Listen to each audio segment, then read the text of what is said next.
A very good morning, everyone. A warm greetings from Vidyavardhaka College of Engineering, Mysuru, and National Institute of Disaster Management, New Delhi. Myself, Dr. Shilpa B.S., Associate Professor, Department of Civil Engineering, VVCE, Mysuru, extend a warm welcome to all the speakers and the participants for the Day 2 Session 1 of 3-day online training program on Fundamentals of Disaster Management from 15th to 17th September 2021. Dear participants and friends, we have with us one of the most famous personalities of India, Major General V.K. Nayak, who is honored with Kirti Chakra and Ati Vishishta Seva Medal in the recognition of his distinguished service of an exceptional order to all ranks of the armed forces. It's a great honor to have you with us today, sir. A hearty welcome to you, sir. Thank you. I also welcome today's panelists, Dr. Chandan Ghosh, Professor from NIDM, Dr. S.K. Prasad, Head of Civil Engineering Department, Dr. Umesha P.K., Professor and Chairman of Research Studio, VVCE. I welcome all the professors. I welcome all the coordinators from NIDM and organizers from VVCE, Mysore. Most importantly, I welcome all the participants across the world. Now it's time to get inspired with the brief biodata of our today's resource person, Major General V.K. Nayak, Kirti Chakra, AVSM. For this, I request our final year student, Ms. Sinchana NR, to introduce Major General to the gathering. Over to you, Sinchana. Thank you, Shilpa ma'am. Major General V.K. Nayak graduated from the Banaras Hindu University and the prestigious National Defence College, New Delhi. He has attended an international courses in disaster management at the Crownfield University, United Kingdom, and has done his PhD in disaster management on preparedness and response NBC hazards. Besides, he has earned Masters of Philosophy in National Security and Strategy and also a Masters of Philosophy and Defense Studies and Management. During his military career, he was awarded the Kirti Chakra, the second highest gallantry award, and the AVSM, the second highest national award for distinguished service in the armed force. He has commanded a mountain division and was chief of staff of a corps in Jammu and Kashmir. He has also served as an advisor in the Cabinet Secretariat Government of India.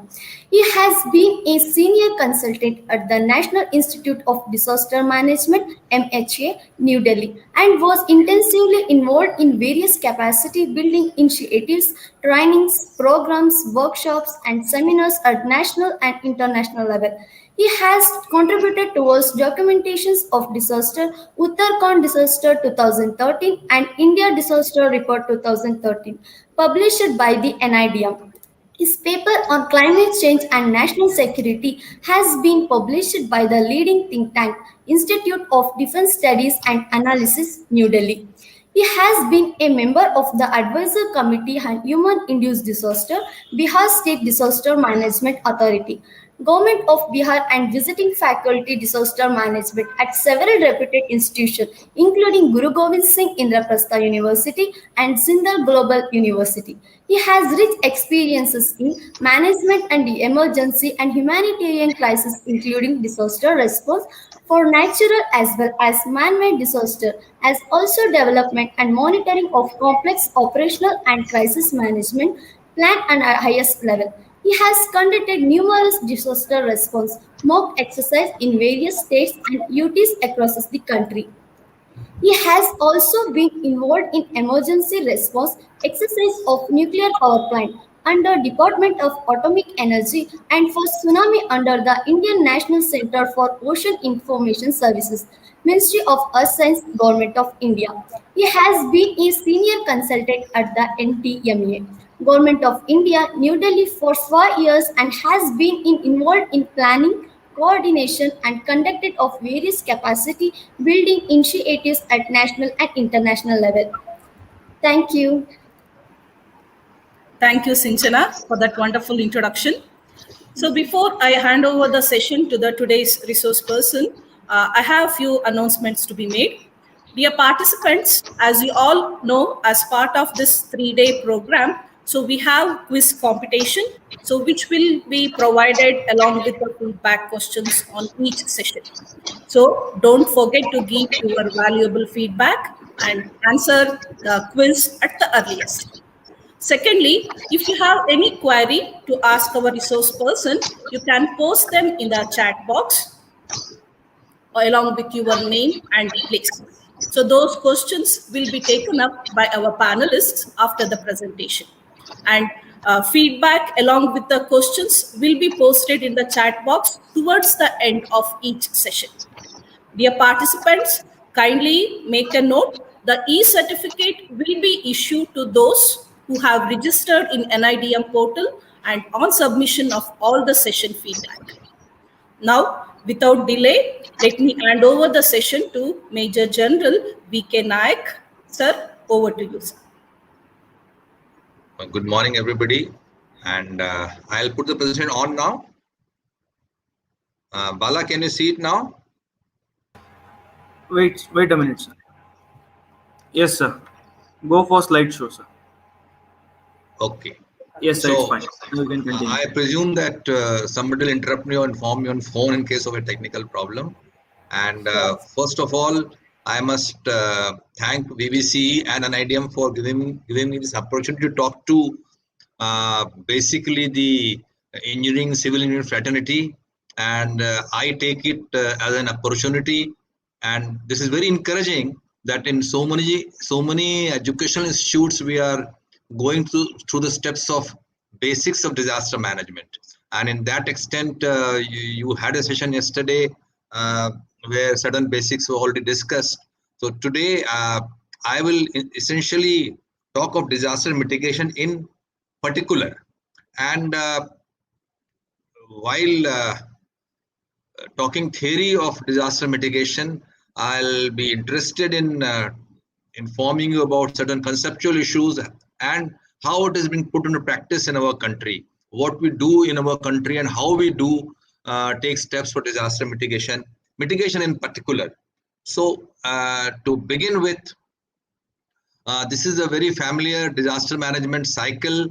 If you see event flashing, after event there's a response, there is immediate assessment, relief, reconstruction, followed by prevention, mitigation, and preparedness. Why I show this slide to the students of disaster management is that what we see on the TV screens is essentially disaster response. Flooded areas, collapsed buildings in earthquake, stretchers, ambulances, first aid, all that is response. But before the event strikes, the nation has to prepare for preventing disasters, then whatever is not preventable, mitigating them, and thereby enhancing preparedness. So disaster response is only one part of disaster management, and so is disaster prevention, disaster mitigation, and disaster preparedness. So we are essentially talking of disaster management cycle in which mitigation is one part of disaster management. So when you talk of disaster management plans, you have to have a response plan, you have to have a recovery plan, you have to have a development plan. All the facets of this continuum which you see now on the screen, everything has to be planned separately, and response is only one part of it. So I presume that yesterday you've been exposed to certain basics of disaster management. What is the response? What is the recovery? What is development? So I'll straightway come to disaster mitigation, assuming that certain basics you have been introduced to yesterday. So whatever measures in the process of disaster management we take for reducing the impact of natural as well as man-made disasters is actually disaster mitigation. Now, one must understand that while it is possible to prevent some disaster effects, you may not be able to prevent disasters completely.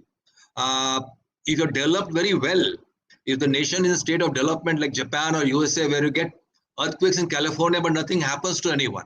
So if that is a state of development, you can prevent some disasters. But while usually in the setup like developing countries like ours, or there's many nations in the world not as fortunate as India as far as development is concerned. So while we can prevent the effects of some disaster, others will prevail. So here is an example of a flood situation where loss of life is preventable. Yesterday, there was a problem in day before in Gujarat. More than 5,000 people evacuated. It is happening in Maharashtra. A lot of people get evacuated. But what are the persisting effects? The disease, loss of livelihood, loss of shelter, no drinking water. Sorry for the mistake, spelling mistake there. So some effects will be, will prevail even after the disaster and even after you've taken the mitigation steps. So preparedness and mitigation are closely linked. So when you prepare, say, disease, you must have hospitals, you must have first aid teams, you must have public health teams. When you talk of loss of livelihoods, you should have plans. If 1,000 people or 10,000 people get displaced because of floods, what about their livelihood? How will they earn? How will they get that money? Or they go back for farming? Their fields are gone, the crop is gone. How do we help them to get another crop? All this is part of disaster mitigation. Loss of shelter, how do you give them temporary shelters? And this, again, I'm sorry for this spelling mistake, drinking water. So immediate relief, response relief, from where do you get drinking water? So you must have seen in Chennai floods and so many visuals are there where Bisleri bottles are being distributed to people. A big problem of response. So also in the same breath I'm talking to you, in immediate response, what you see are well-defined emergency support functions. Say first aid, say evacuation, say providing shelter, say looking after the animals, say disposal of dead, disposal of animal carcasses. All this is restoration of power, restoration of electricity. The well-defined 16 emergency support functions, which will happen willy-nilly when you go on ground to respond to a disaster. So conceptually, when we talk of disaster mitigation, these measures can moderate or reduce disaster effects. You see the public awareness campaign in case of COVID. You can see a policeman enforcing regulation, telling people to wear masks. Even if you're wearing masks, other precautions are told by so many public health programs are out today. You have jingles on the radio, and a very catchy jingle is mask nahi to rokenge, टोकेंगे and corona को हम रोकेंगे. We will tick you off if you don't wear a mask, and we'll stop corona. So all these measures we've taken for mitigation can moderate or reduce disaster effects. Mitigation measures cannot possibly totally take care of the effects of a disaster. That has to be taken care of. We cannot treat COVID today all of a sudden. We cannot find a vaccine all of a sudden. So many things the process is going on in the country. When it happened in November, December 2019 in Wuhan, China, we just hearing about this disease. Then last year, 2020, March, April, we were confronted with the reality of COVID, and then so many things have started simultaneously. Why I quote this example of COVID to you is that there was response with whatever we could do. Then there was preparedness, the research and development, the rehabilitation, even rehabilitation and livelihoods were taken care of by the system by allowing people to work from home, because they come to offices, the disease will spread. And so many other things are happening. The government gives sanctioned waiver on loans. People don't have to return the loans. So all there is mitigation effects for minimizing the effects of COVID. Children were doing all online lessons. Even this one is going online because of COVID. So children had to be saved. So everybody from home. That brought newer problems and new solutions, but that's a separate story altogether. But simultaneously also, this disaster management cycle goes on. It will not happen in watertight compartments that we are responding. After that, we will do recovery. Then we'll go for development projects, and then we will go for mitigation, and then we'll go for response. No, your preparedness for a disaster is a system where in various measures all the components are taken care of. It's like a car running. So many systems are in car. and some system, electrical system may go off, power system may go off, but it doesn't run without the whole system working together. So that is what is disaster management. And when we talk of mitigation in particular, mitigation is not a thing which is to be done again in bits and pieces, or again by lectures alone, again by taking classes. Mitigation for disasters in the strategic terms is done if they are launched as per specific programs. Like if you talk of poverty, which is definitely not disaster, but it's a problem. So there are so many poverty elevation programs going on at state government level and district level and central government level. Similarly, for disasters, we have to take mitigation as per structured programs. School safety. So school safety is a structured program where possibly you are trying to ensure that even if the earthquake strikes, children know how to behave when the buildings are shaking. So that is a school safety program. They are told how to cross the roads. The teachers are told how to protect our children from the ill effects of social platforms, the internet. So all that what can harm the children is included in school safety programs. We are doing public awareness programs as mitigation. COVID, you see day in and day out, hundreds of posters before floods, malaria season. The community medicine specialists go around. Every district takes anti-malaria, anti-dengue measures. All these things are happening as a structured program. It can't happen that dengue has started spreading or malaria has started showing, and we tell the public health specialist or tell the district health officer, or it's called a senior medical officer in district, they do something about it. No, the programs have to go on, and so is true for job creation also. I would also like you to understand that this whole disaster management, and in particular prevention, mitigation and preparedness, are very closely linked. If you have to mitigate the effects of an earthquake or effects of a flood, both will cause different kind of medical problems. You will have more people with fractures and head injuries, etc. after an earthquake, and you will have some drowning casualties after a flood, or you will have disease after a flood, malaria, diarrhea, whatever. So all these things are linked up. So disaster prevention, when we talk of within that prevention, we take specific steps for disaster mitigation. Let me also tell you that our national plan recognizes 17 kind of hazards. And for 17 hazards, for example, forest fire, for example, cyclone, for example, drought, for example, floods. So 17 hazards we have identified at the national level. And for each one of them, we deciding what is to be done for mitigation and what is to be done for preparation. So at conceptual level, I thought you must know this. Now, after having said that, what is disaster mitigation? How it is done? And what are basic mitigation measures? Some of these we have already discussed. If this were an interactive session, we would have thrown some questions to our students. But mitigation measures you see day in and day out now in case of COVID, we are doing everything possible. Even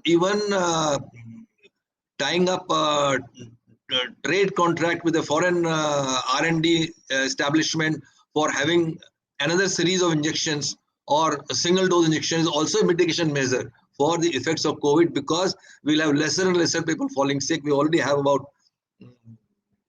more than 70 crore who have done, and our immunity is enhanced. But that is mitigation of COVID.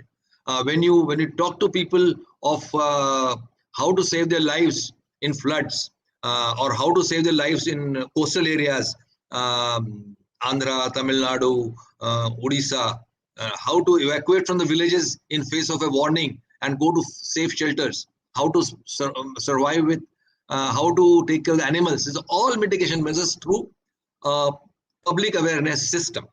So just to dwell upon, just to give some examples of mitigation measures.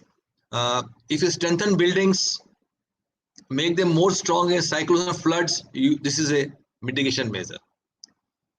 If you make hazard resistant structures, and you have certain protocols to be followed. While you make huge structures, huge malls, huge multi-story buildings, and you are adhering to the National Building Code, then you are doing a mitigation measure inbuilt into the developmental process.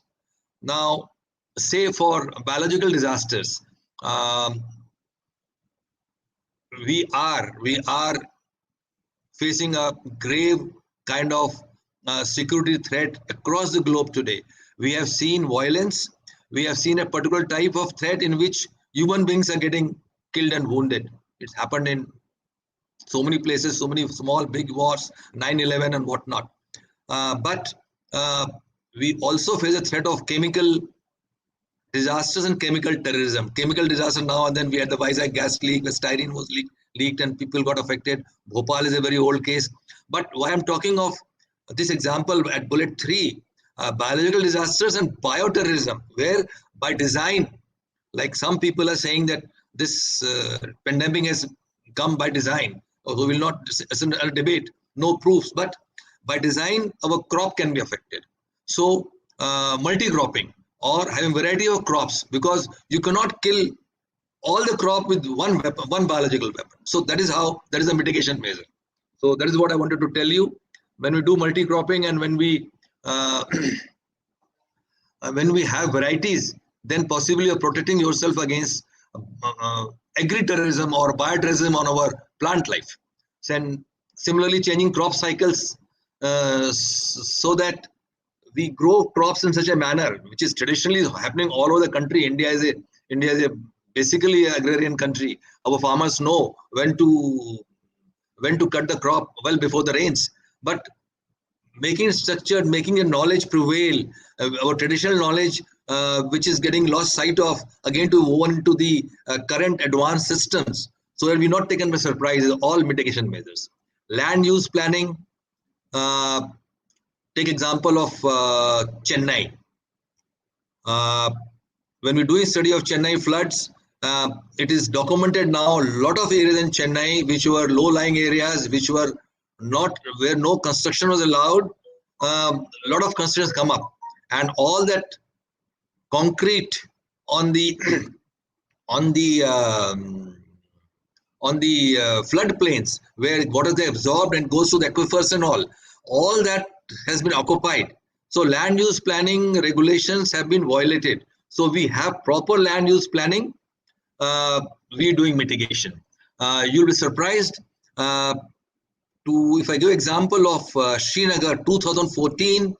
Srinagar had unprecedented floods, and since we don't have much time, just to very briefly tell you, these floods basically happened because of sudden heavy rain, which flooded the Jhelum River, and the plains of Srinagar got flooded because of excess water.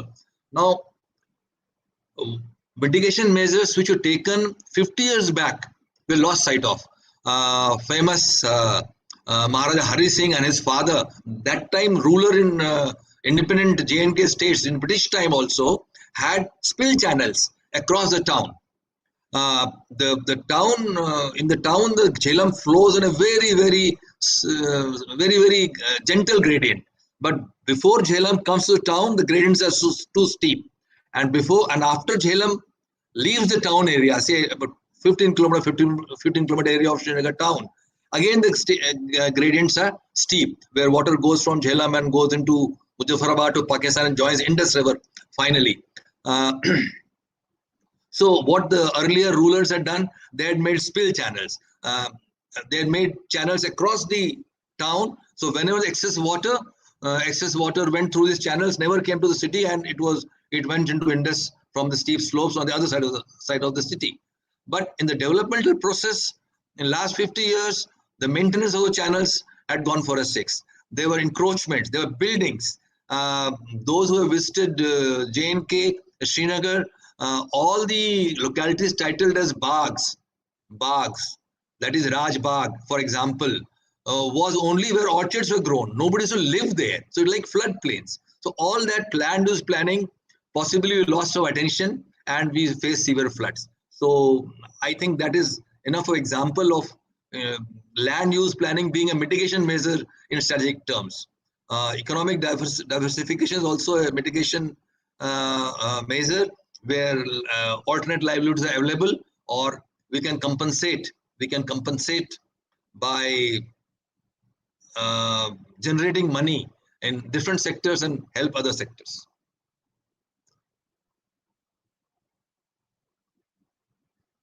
So essentially, whatever constitutes effective mitigation is disaster risk reduction.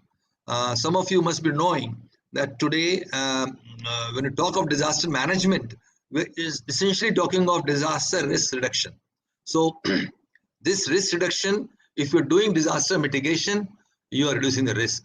If you're doing preparedness, if you are doing development, take a simple example. There are 100, 200 casualties for whatever reason.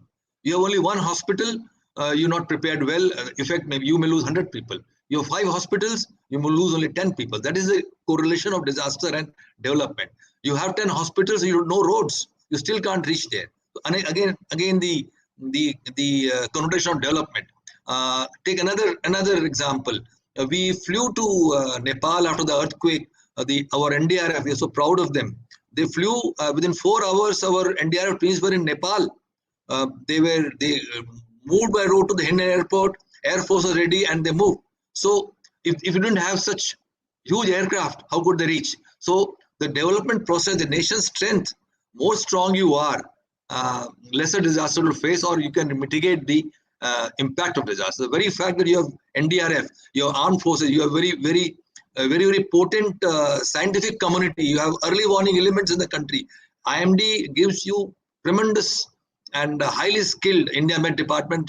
We have best in the world to give early warning. In the super cyclone of Orissa, we lost 10,000 people.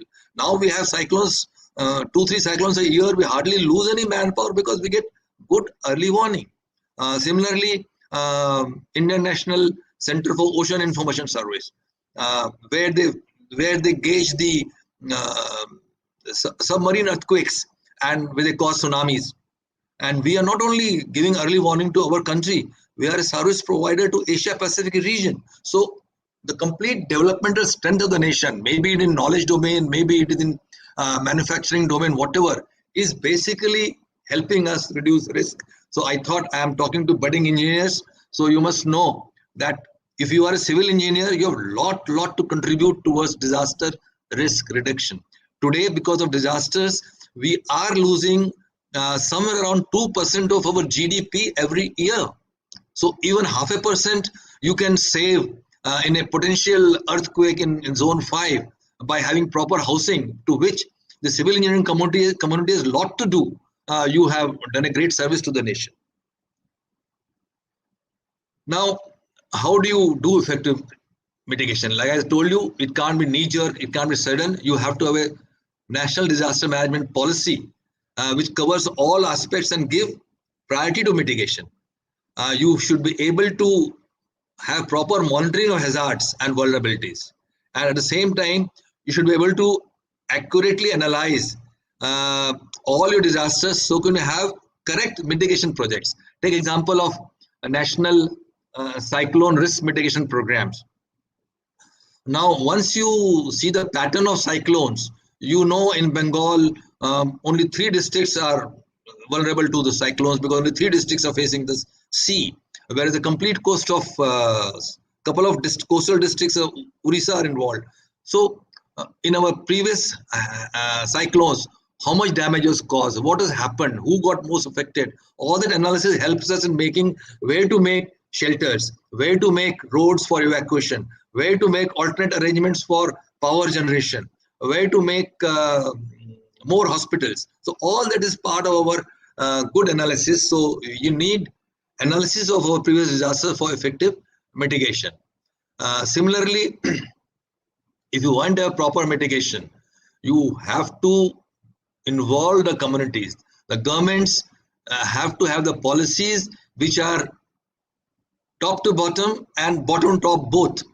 Top to bottom because finance is involved. You need money, you need knowledge, which is not available to common masses. But common masses, know what they are bugged with, what are their problems, what does community need. For example, I was personally in Uttarkashi when earthquake of 1992 struck. Lot of people sent lot of woolen clothing from Delhi, trucks full of them, and we were there for relief as army personnel, and they just came and handed over trucks to us and said, "Isko baant dijiye, please distribute them." Whereas nobody in the hills were interested in woolen clothing, because the traditional knowledge, they know how to survive in winters. They didn't need woolen clothing. What they needed was fresh water. What they needed was material for constructing their temporary housing. So all those things were happening. So we must know the community needs for effective mitigation. Similarly, you to mainstream all your developmental process into disaster risk reduction. So you have to weigh as to what you want to do in case of a flood. What is more cost effective? There's so many villages, so many towns in India which are flood prone.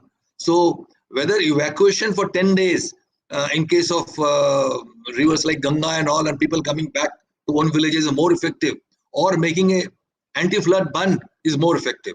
That cost benefit analysis has to be done.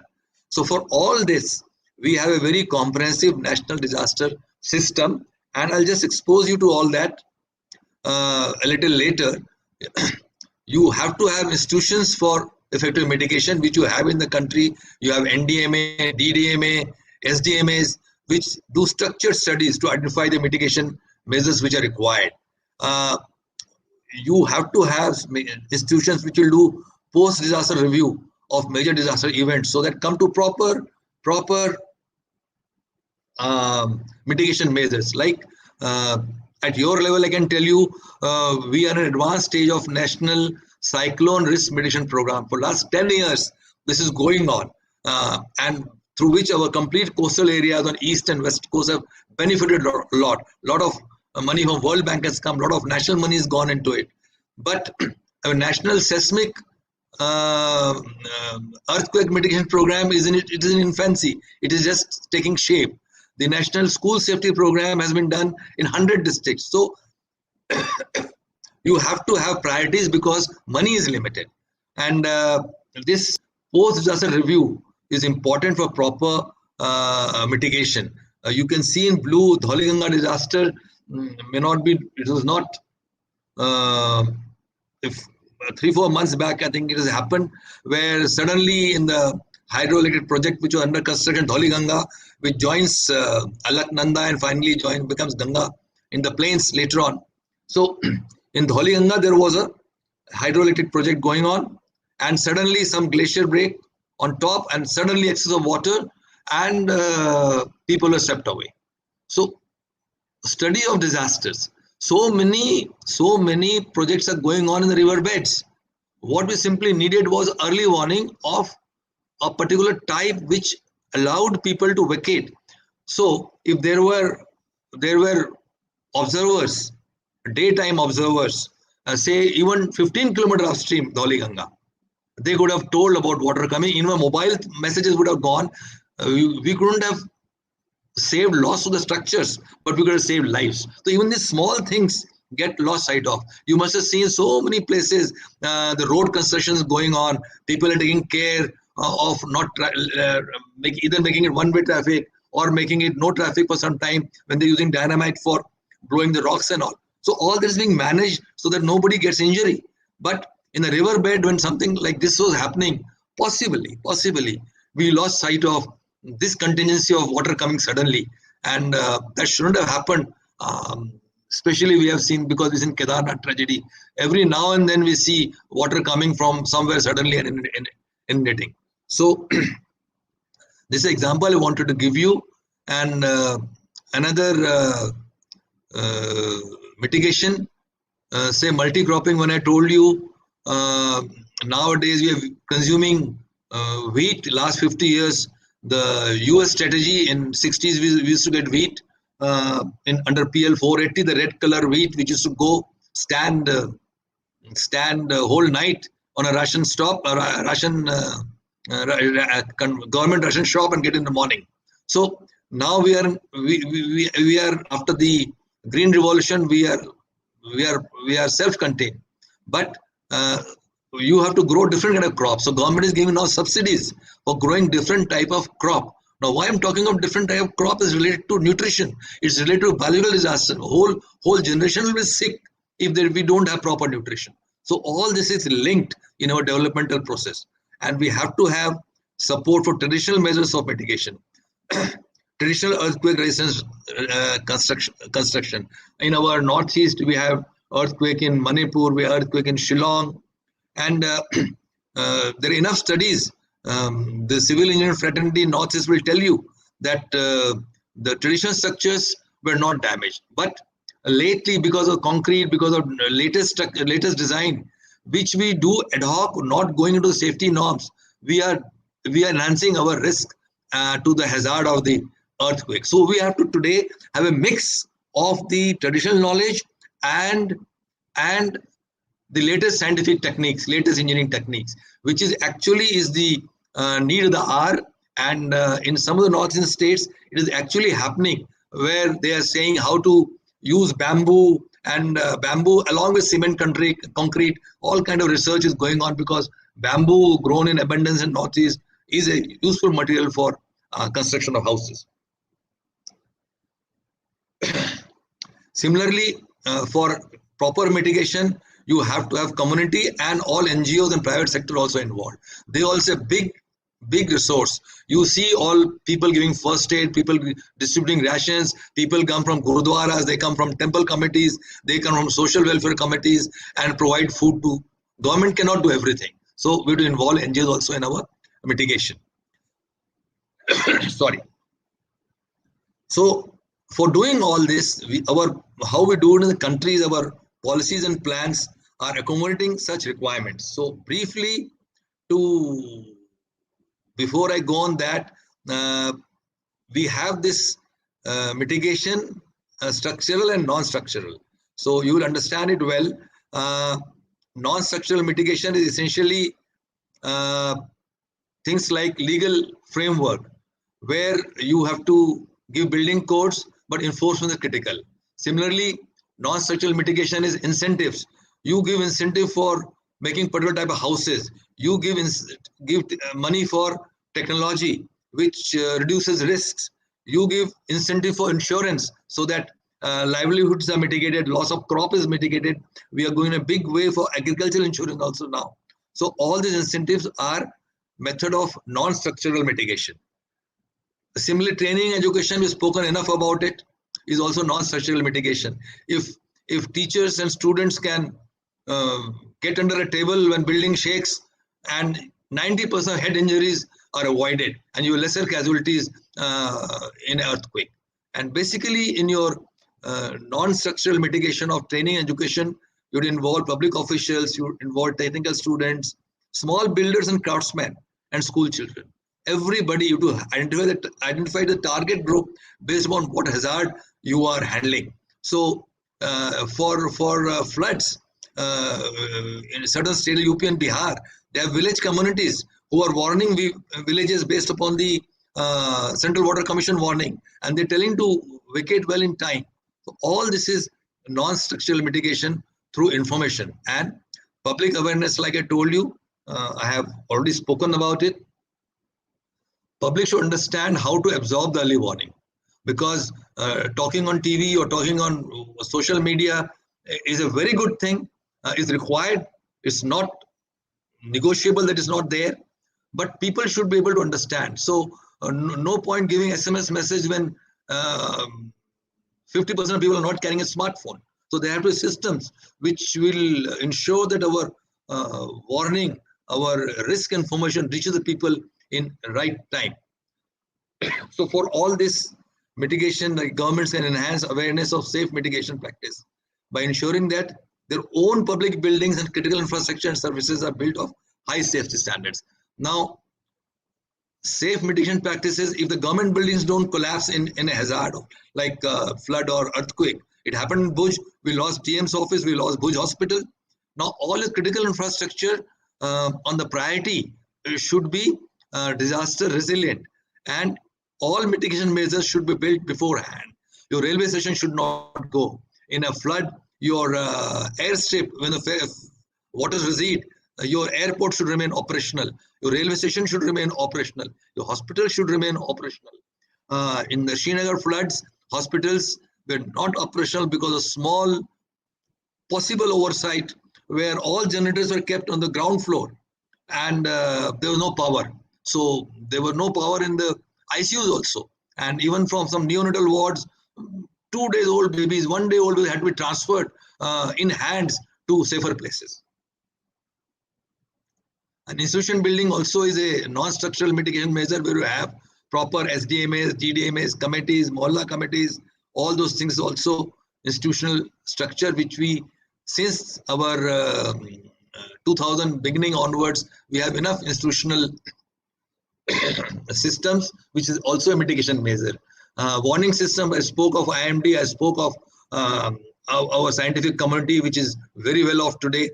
We have Central Water Commission. They're all giving enough early warnings, and the warning systems are kind of non-structural mitigation measures. Now, coming to structural mitigation is basically what we understand as engineers doing structural, taking measures within the structures.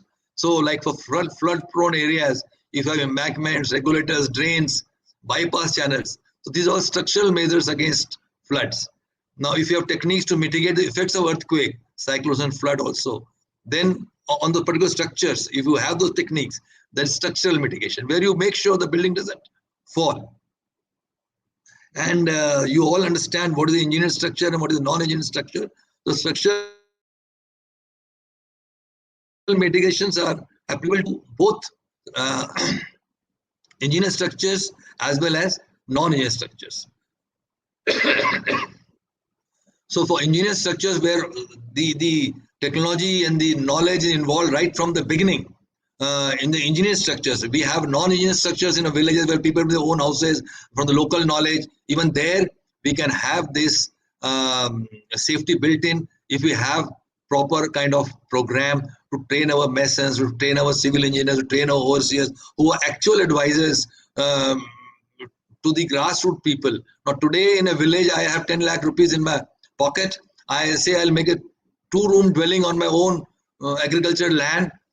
I really don't know how to make this 2 houses earthquake resistant, provided if I'm in zone 4 or zone 5.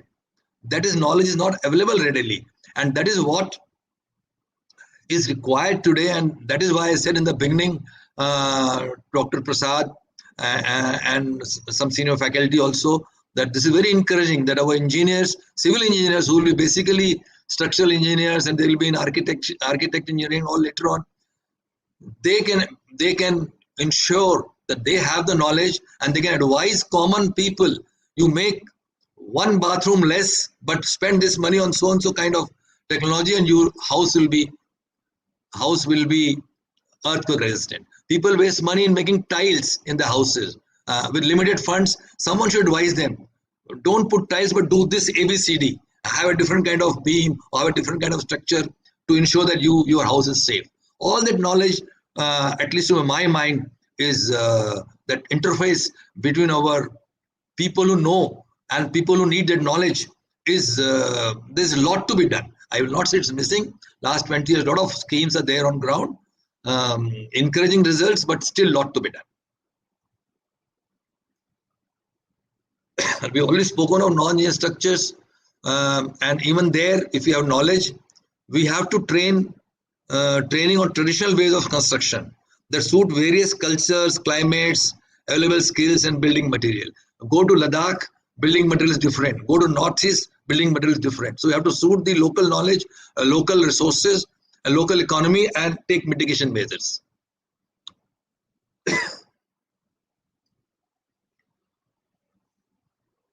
Similarly, in your structural mitigation for non-engineered structures, what you basically do, you facilitate appropriately the engineered structures if practical and economic.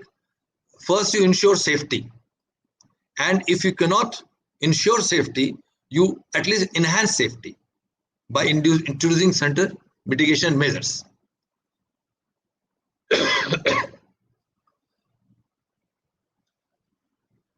So this is what I said, how we put into practice. I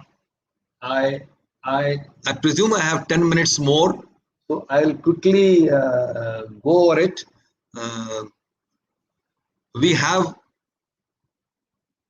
disaster mitigation inbuilt into our disaster management plans. So this mitigation process for all kind of hazards is integral to our disaster legislation, disaster policy and plans in the country. And when I say country, it is now our plans are down to state level and down to district level also. We have this national policy on disaster management, which was given long back in 2009, and still it is applicable. It is available on the internet or MHA as well as the National Disaster Management Authority. This policy talks in particular that you will see the bullet 2.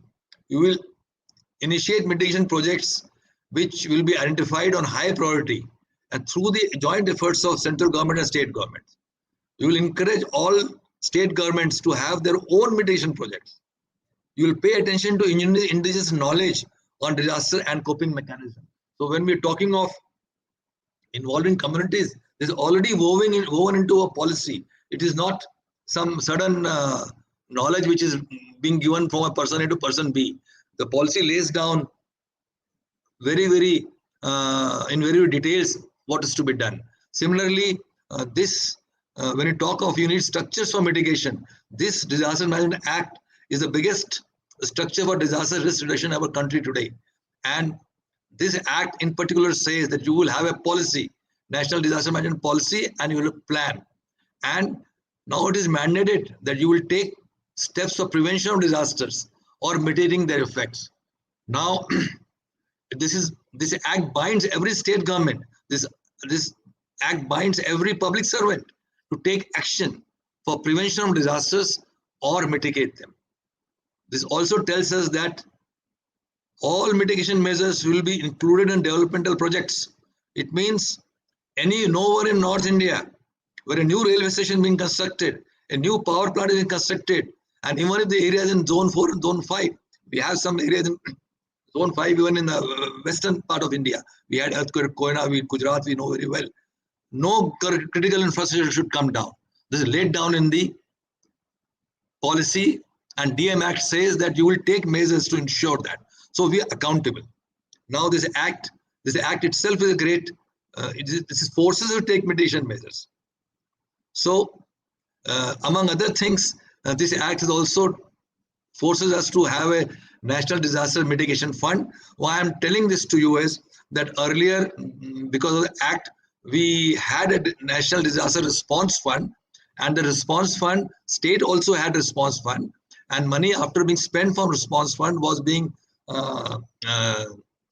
resupplied from the central government, but that money could be used only from response activities and not for mitigation activities. So there was a demand of the 15th Finance Commission based on the DM Act has now created a disaster mitigation fund, thereby allowing the public servants, allowing the governments, the local government, the Nagarpalika, the district boards to spend money on mitigation. Just to put it straight, if you want to make a bund outside a village, you can use this money for a flood restriction bund you can make. Or for cyclones, you want to make in a 10 kilometer by 10 kilometer area, you want to have plantation, a small jungle grown, which will come up after 5 years, which will reduce the impact of cyclone. Even that money can be spent for mitigation funds. You have this National Disaster Management Plan, and this plan was released in 2016, and it goes to the credit of everybody involved that in 3 years, a revised plan has also been released. This is 2019 plan, and this plan is a kind of state-of-art plan. You will all know there are a couple of international treaties, United Nations Disaster Risk Reduction. The latest is Sendai Framework of Risk Reduction. We have UN Sustainable Development Goals, which is also telling us that if you develop, you will have less risk. Climate change is a big disaster risk. So we have Committee of Parties meeting, Paris meeting 2015, which has given some steps to be done. So all this together, the COP the Paris Agreement, the Sustainable Development Goals, the Sendai Framework Risk Reduction, to which we are, it's a non-binding treaty, but we are a signatory, and as a leading nation in the world, we have to show the world that we mean business, we will reduce the risk. And on top of that, our Prime Minister has initiated a 10-point program of disaster risk reduction. So our plan, the national plan, takes care of all the 4 elements and woven together with the first country in the world which has made a national plan which willy-nilly involve the stakeholders to act as to what is to be done to reduce risk as per sustainable development goals. How do we attain the parameters of Sendai framework? If you follow this plan, we are doing that also. So that is how I told that I thought I must inform you about that. So if this plan is followed, we will do risk reduction, we will do proper mitigation. And this plan also tells us, see the third bullet, that you will invest in disaster risk reduction through structural and non-structural mitigation measures. So we have a plan for it. This plan tells us, first bullet, prevention, mitigation, response, recovery at national level. Once this plan is there, state governments are supposed to have a similar plan, and district disaster management authorities have to have a similar plan. The blocks have to have a similar plan. Villages have to have a similar plan, where they prevent, where they mitigate, where they respond, and where they recover. So this kind of a system, the institutionalization is already there in our country for disaster mitigation. So why I'm taking this to a higher plane is because I'm very encouraged to have so many senior faculties and so many bright young people that they must understand the macro picture. We don't have to reinvent the wheels. A lot of government plans, a lot of the community is already following systems and procedures where you're doing risk reduction through mitigation. So regional approach, as per the needs of the Kerala needs different kind of approach for even urban flood risk reduction. Chennai needs different and Srinagar needs different. So this is just for your knowledge. On the left hand side black, we had 11 hazards. We had 6 more: thunder, hailstorm, glacial lake outbursts, etc. Written in the next program, and we have planned for all these hazards as to what all needs to be done for, in particular, mitigation for all the hazards. What structural measures are needed and what non-structural measures are needed. This is already written. So we have to simply follow in our policy and plans. So now I'm coming to the end of my talk. 2-3 more slides. This is just to give you one example. This is a table from the National Disaster Management Plan. On top left, you see cyclone and wind. We're talking of hazard, cyclone and wind, and we're talking of a structural mitigation measure. And in leftmost column in the blue, the first structural measure is multi-purpose cyclone shelters are required. Social housing schemes are required. The third one is you have to have hazard-resistant construction, strengthening and retrofitting of all lifeline structures and critical infrastructure. On the right columns is telling us what is the responsibility of central government and who in central government will do it. And another 2 columns are right are telling you which are the agencies responsible in state government and what they will do in state government and what exact actions to be taken. So all technical support will be given by NBCC, the Central Building Research Institute, etc. from the central government. But coming to state government for multi-purpose cyclone shelters against cyclone wind, which is a mitigation measure, identification of safe buildings and sites to serve as temporary shelters for people and also livestock is the responsibility of state government. Construction of multi-purpose shelters is the responsibility of state government. So this is just an example for various measures to be taken, structural as well as non-structural, for all 17 hazards has been listed. This is why I thought in brief I'll give you this. So similar things are given for flood also. I'll not dwell upon this anymore. Just to tell you that we have national level mitigation programs going on. National Cyclone Risk Mitigation Project is there. National Earthquake Risk Mitigation Project has been initiated by NDMA. It's in preparatory phase. We had this National School Safety Program. 8,000 schools in 43 districts are involved. And now we are extending this scheme from NDMA for whole nation. After having gone this kind of pilot project for last about 10 years now. Similarly, we have mobile radiation detection system for handling radiological hazards in metros and capital cities. Now, a lot of metro cities are having this detection system for radiation, which has been given by the Department of Atomic Energy and NIDM together to district administration. Similarly, we have landslide risk mitigation and so on. A lot of mitigation projects are going on, and if you look around in all your developmental activities, there will be mitigation involved. So, since I'm addressing the civil engineering students, I must quote, I was part of the one of the training conferences and of the National Institute of Disaster Management, and we had invited the legendary civil engineer Professor Arya from Roorkee, who was a Padma Shri and Padma Bhushan. And that time I remember him telling us that even in the diploma course of civil engineering, we don't have as to what all constitutes safe constructions and small dwellings. I still remember, and being a non-technical person, I absorbed it, and then onwards, the NIDM and NDMA interacted with the UGC, interacted with so many state educational bodies, technical bodies, AICT and all. And a lot of this risk reduction measures have come into a syllabi. And wherever it is not there, we have a very, very informed, very, very highly qualified academia in all fields of science and technology. I'm sure needful will be done. I'll stop with that. And if there are any questions, I'll be very happy to answer. I'll close this slide now and try and come back to the presentation mode and the conference mode again. Okay. Thank you, sir. That was really an informative and inspirational session on strategies of disaster mitigation. So we learned a lot, a great beginning for the day 2 of this online training program. Thank you for that, sir. Thank you. Dear if there are any questions, you can. Yeah. Yes, sir. Yes, sir. Dear participants, gentle reminder to post your questions in the chat box and give your valuable feedback using the link provided in the chat box.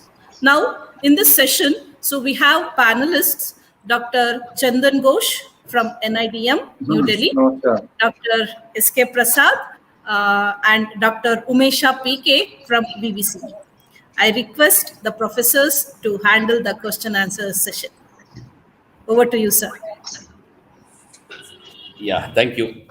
Thank you, Professor Shilpa. Very good morning, everybody. Yeah, it has been a pleasure to listen to Major General V.K. Naik, Dr. V.K. Naik. In fact, we civil engineers look at a problem in one way, but to get a holistic view, we need people like Major General Naik. And it was very informative, sir, that we had a lot of things about NDMA, NIDM's, activities and the Disaster Management Act you mentioned. Therefore, I think it should be very useful to all our people. So I also understand, Brigadier Vinod Datta is here. Therefore, please do join us in the panel, sir. It's a pleasure to have you now. And maybe in about 15 minutes time, we'll have your session also. So I now request Professor Chandan Ghosh to take over and speak a little and especially, connect Dr. Nayak to our civil engineering community.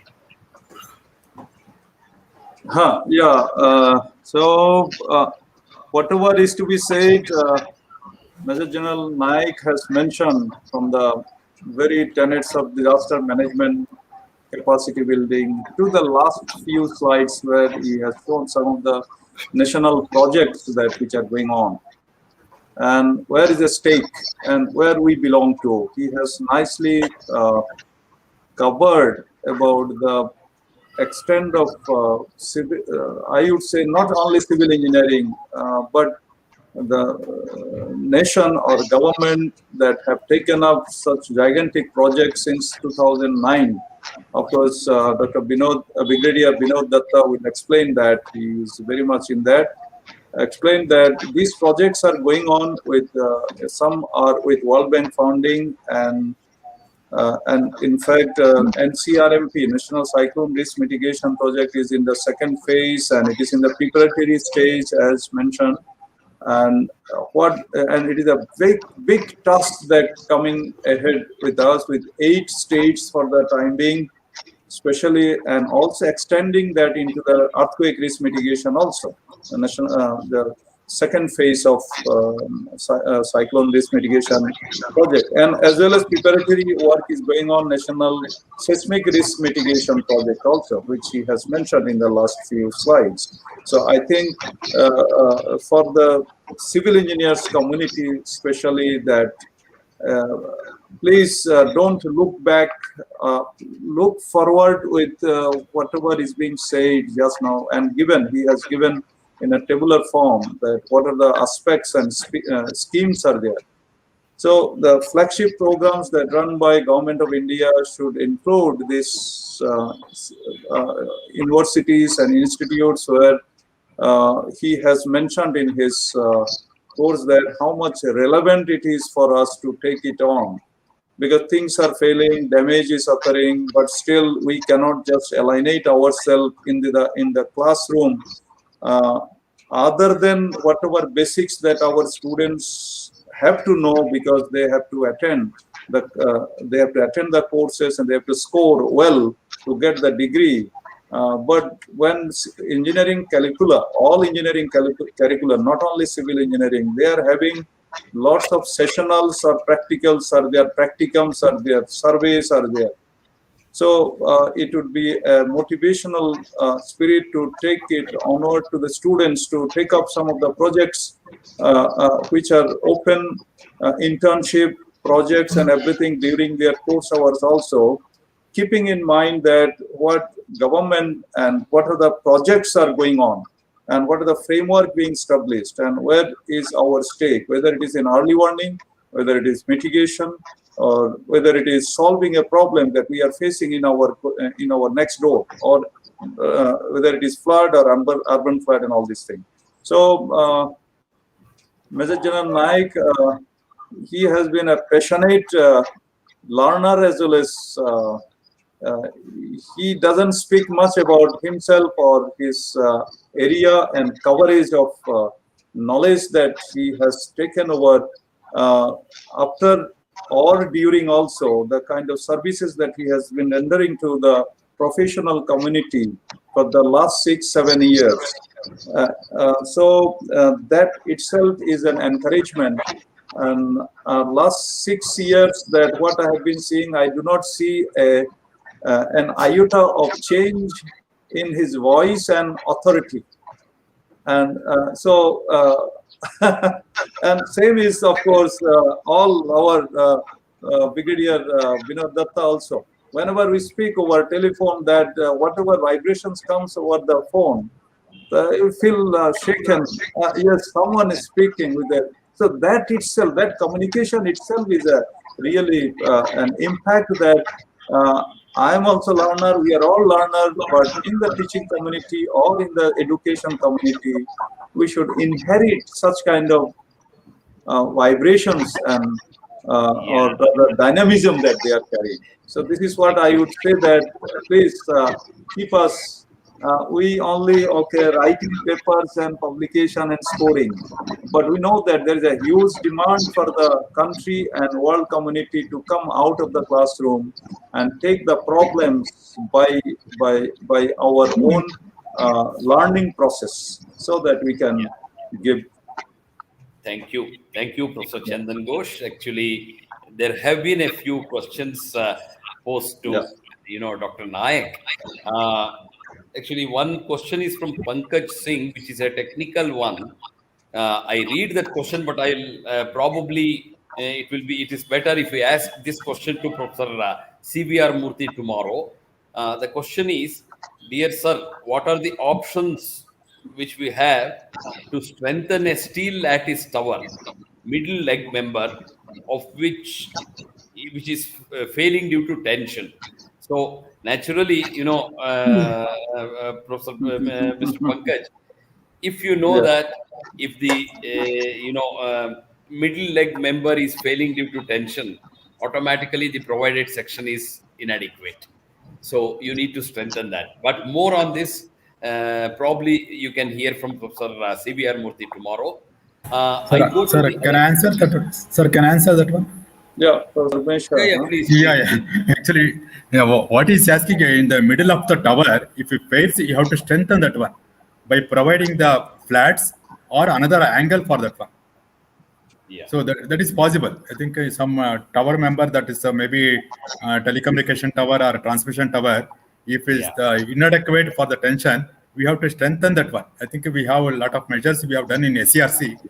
I think you can make Exactly. use of that. Yeah. You're very Thank right, you. sir. See, Okay. basically, he has to find out what is the tensile force. That's the Correct. first thing he has to assess. And then, if it Correct. is adequate, he has to strengthen by whatever Strengthen means that he can one think. by Very additional right. angle or another flats or something like that. Okay. Very true, sir. Yeah, Dr. Nayak, there is a question from Arun Linga Reddy from Davanagere in Karnataka. How to join disaster management team as a volunteer? I'm very happy this question has come up. Uh, First of all, as a volunteer, if you just look around, there will be in community. You'll find some groups which in the past they have done some social service whenever there was a crisis or a tragedy or whatever. So you be linked within the community is a basic thing.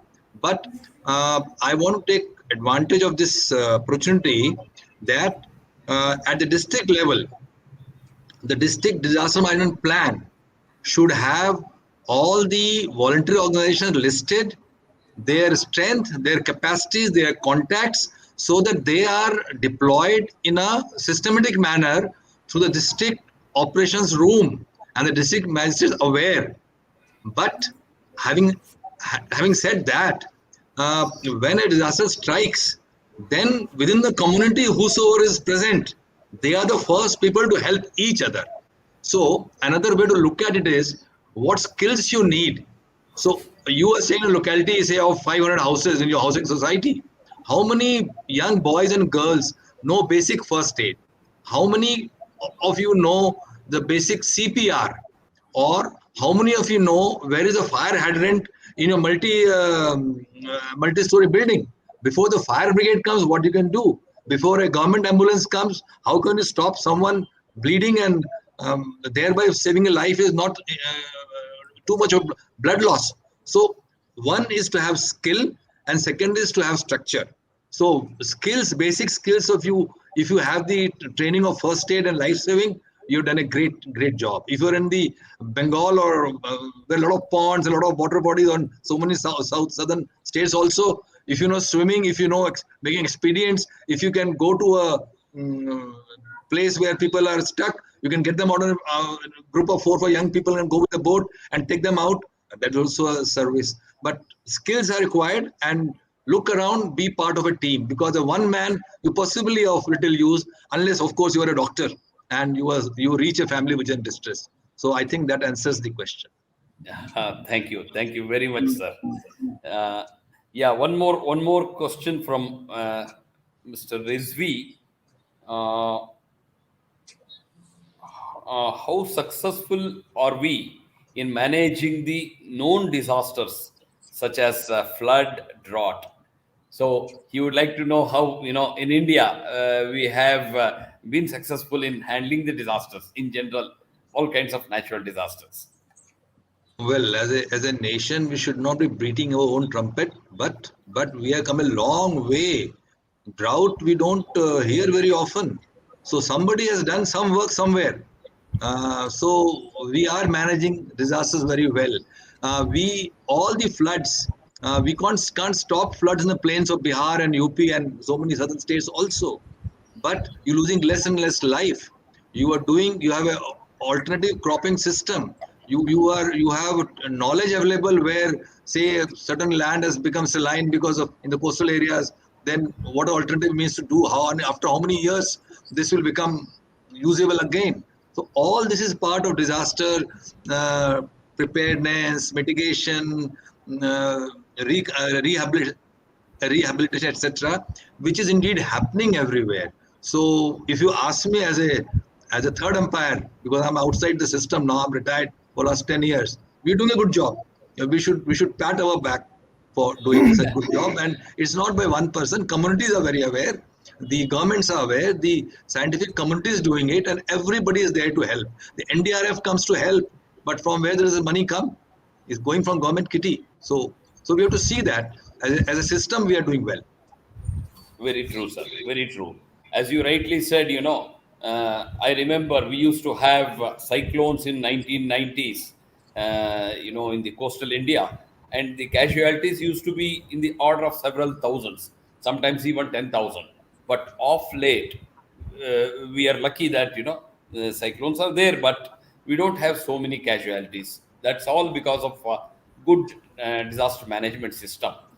Still, we are not very comfortable with the landslides that happen in north and northeast. That has been a regular problematic one, and we will have flash floods and killing hundreds of people. So we need to control. Hopefully, from the point of view of earthquake, as you said again, 2001 we had Gujarat earthquake that created a lot of awareness, and beyond that, luckily we have not had big earthquakes. But I'm sure we are much better off than some 20-25 years back in handling them. So then there is one question which again is a technical one. Perhaps my good friend Professor Chandan Ghosh can answer it. The question is from I think Messi. Okay, what are the methodologies for retrofitting foundations of power plant structures and bridges? So Okay. yeah, In fact, it is a typical classroom questions, and which probably just only answering for answer's sake is not going to make it. But there are several methodologies are there, especially when you are in special structure. Here it is power plant structure.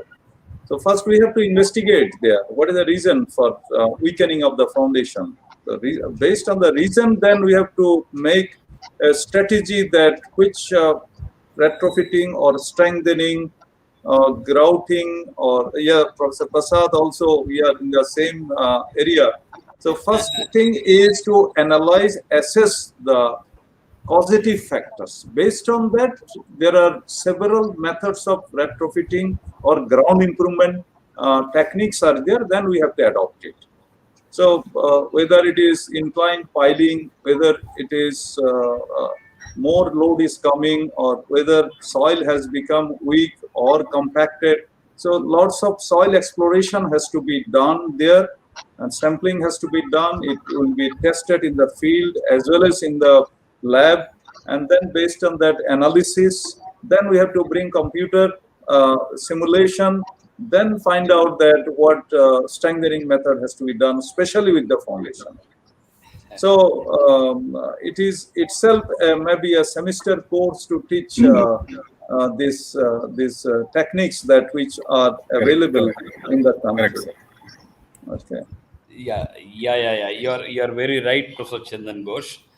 Friends, both these questions were very typical. The very first thing we have to analyze is what is the force coming. So, maybe based on the previous history of past disasters, we'll have to analyze and find out the design force. That is very important.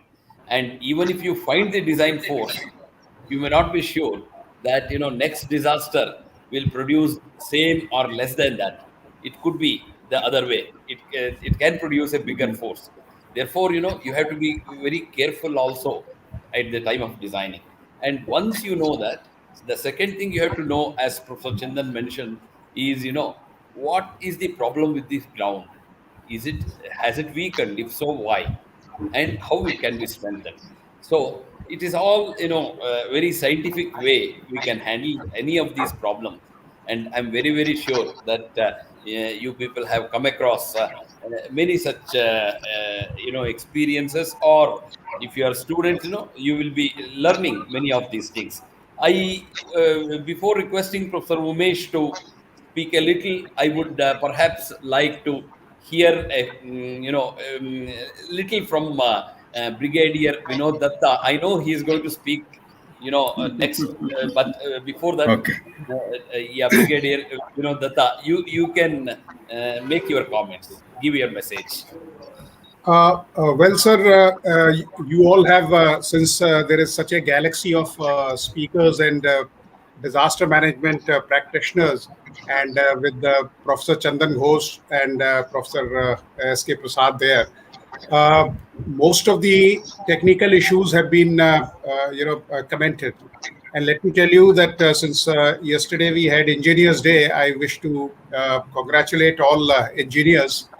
And it is so difficult to answer these volleys. Like the first question which was there, it was like Waqar Yunus bowling a bouncer to Sachin Tendulkar when he went for, though Sachin Tendulkar is a legend and he proved Waqar Yunus to be totally he proved him totally useless.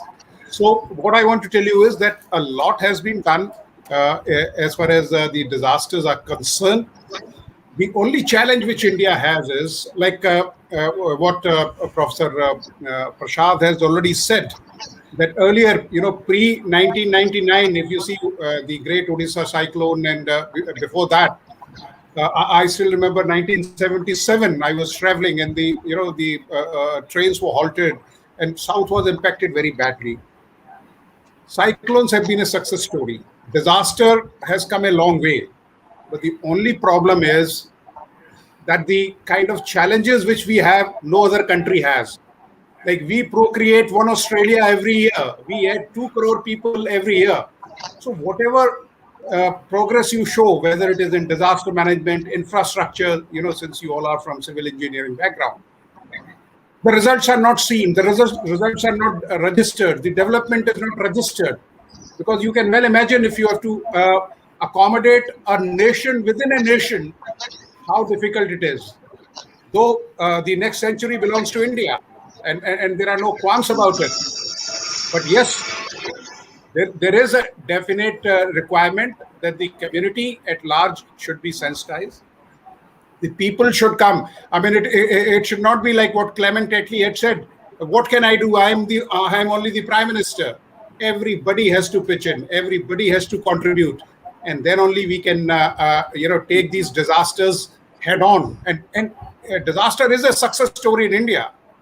We all know that Asia is the epicenter of disaster activities, but India is a name to reckon with. Whether you take HADR operations, or because for 3.5 years when I was in Ministry of Defense, I was handling these operations, and one could send a signal home.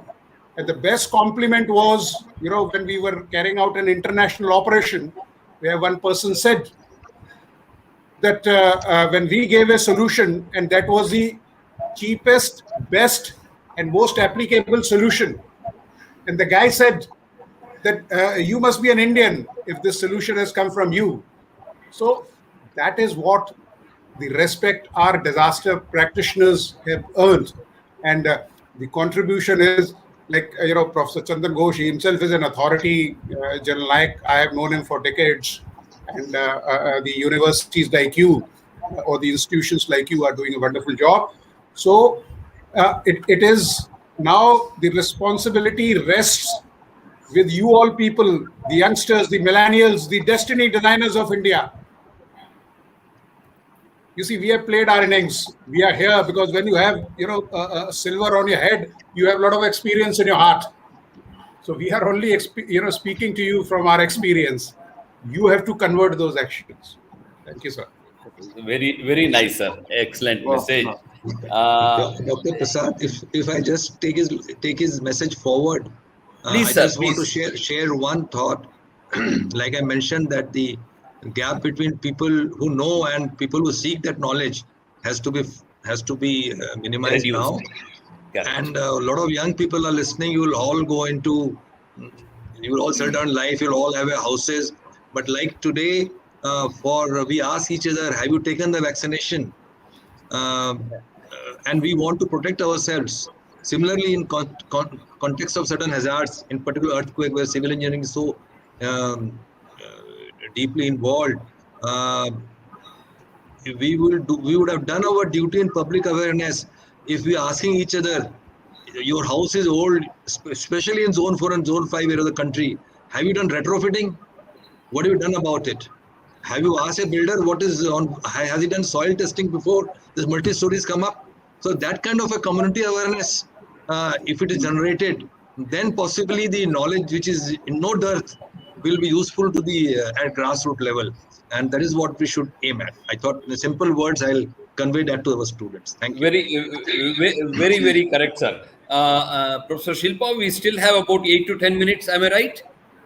Yes, sir. Okay. So again, probably just to extend to what General Nayak mentioned, he very clearly informed at several stages that in a building, don't bother too much about cosmetics. Concentrate on strengthening from the point of view of the disaster. Could be earthquake, could be flood. So that's a very important message all of us should learn. I generally keep saying, if you want to build your home, say if you are spending about 1 crore rupee on that, minimum 70% will go on cosmetics. It could be, your granite flooring or some brass cladding or whatever it is, minimum 70% will go on that.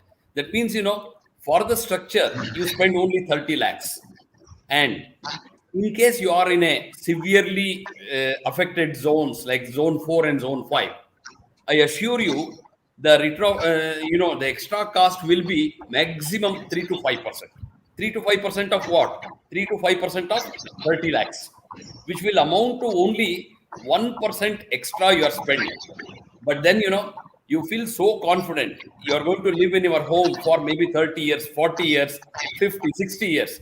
All these years, you can live confidently. You will never have any scare. And if it is in a seismically less active zone, the extra you will spend will be probably 1 to 2%. 1 to 2% of 30 lakhs will be hardly 0.5%. So if you are spending 1 crore rupee, you will at most spend 1 lakh rupee extra, and your home will be much more comfortable. This I always keep saying, and I appreciate, sir, your message, and I also appreciate the message by Brigadier Datta. I quickly request, I request Professor Umesh to make his comments. And if there is time left, I think we'll have one more round of quick sharing our views. Professor Umesh. Yeah.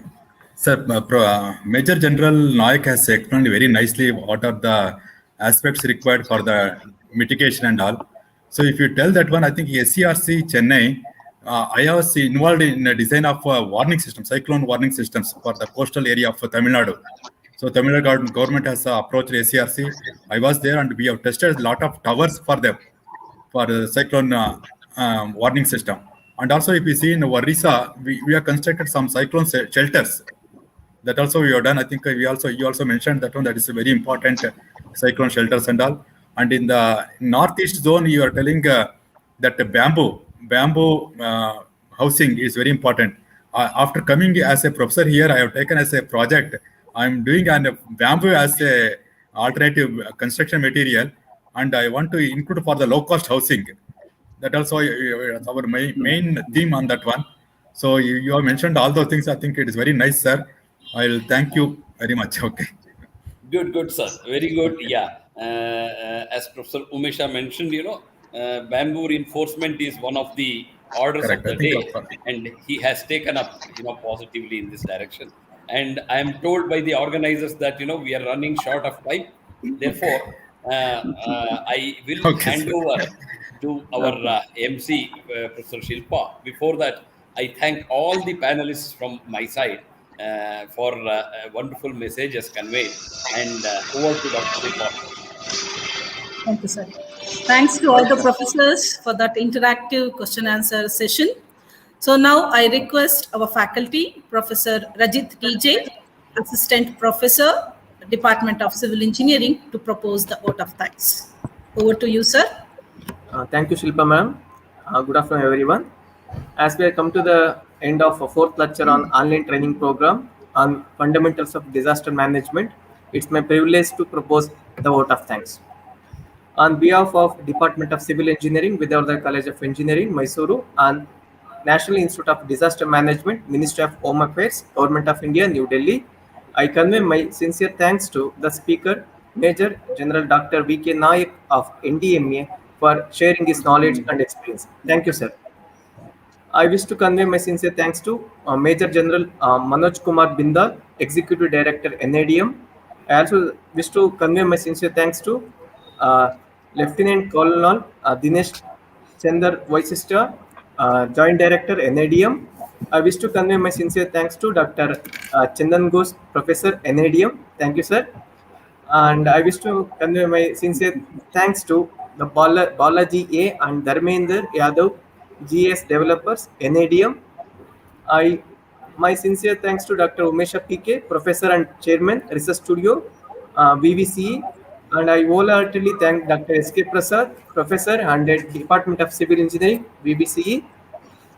And I also thanks our next speaker, Dr. Brigadier Vinod Datta, sir, for gracing this occasion. Thank you, sir. I wish to thank all the participants for your active participation in this session, and I also wish to convey sincere thanks to the technical team, faculty, and staff of the Department of Civil Engineering and NIDM. Finally, thanks to all concerned, and we look forward to see you all in the next session. Thank you all. Thank you. Thank you, Rajit sir. Thank you.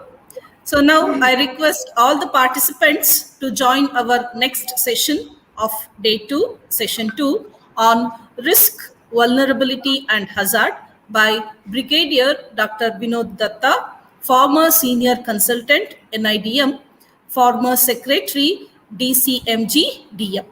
After 1 minute, I request all the participants to kindly join.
I welcome the speaker, Brigadier Dr. Vinod Datta, to the session 2. Welcome you, sir.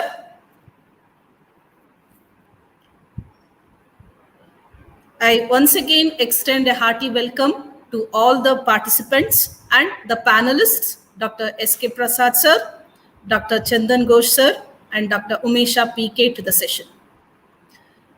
Dear participants, I know you all are familiar with the defense expert, Dr.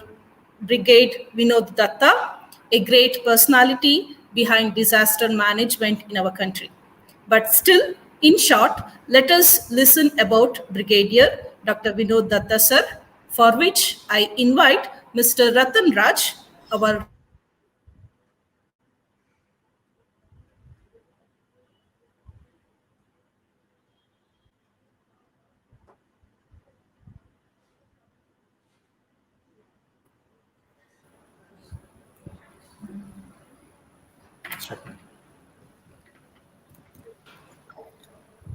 Hello.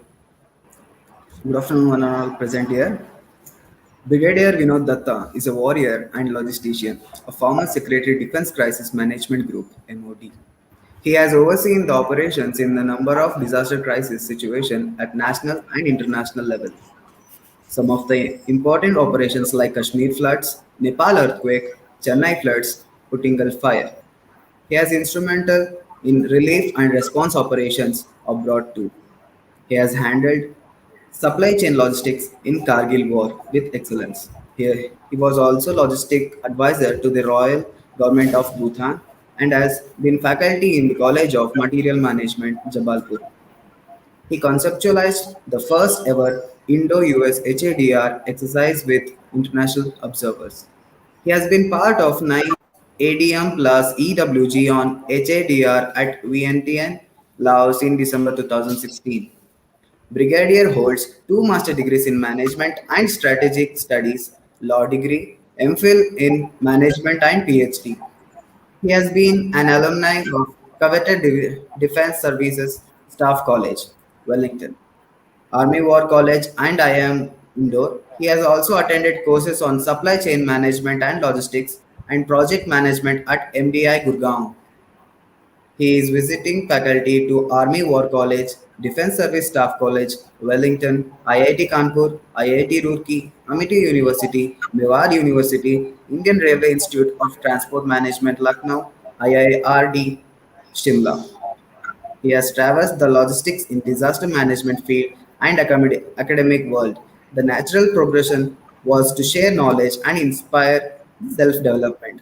Brigadier is a keen golfer and a voracious reader. His family has single honor to be in Limca Book of Records for having maximum army officers from the family. Presently, Brigadier is a senior advisor in PNB involved in disaster strategy and recovery. He has deep understanding of the business process, stakeholders, and independencies. It's my pleasure to invite you, sir. Welcome. Thank you. Thank you very much. Thank you, Ratan Raj, for that wonderful introduction. So before I hand over the session to the speaker, dear participants, I remind you once again, if you have any query to ask our speaker, you can post them in the chat box along with your name and the place. Those questions will be taken up by our panelists at the end of the presentation. And the feedback along with the quiz questions link will be posted in the chat box. Kindly give your valuable feedback. So, dear participant, kindly note that the e-certificates will be issued to those who have registered in the NIDM portal on submission of all the session feedback. So now, without further delay, now I request Brigadier Dr. Vinod Datta to take over the session. Over to you, sir.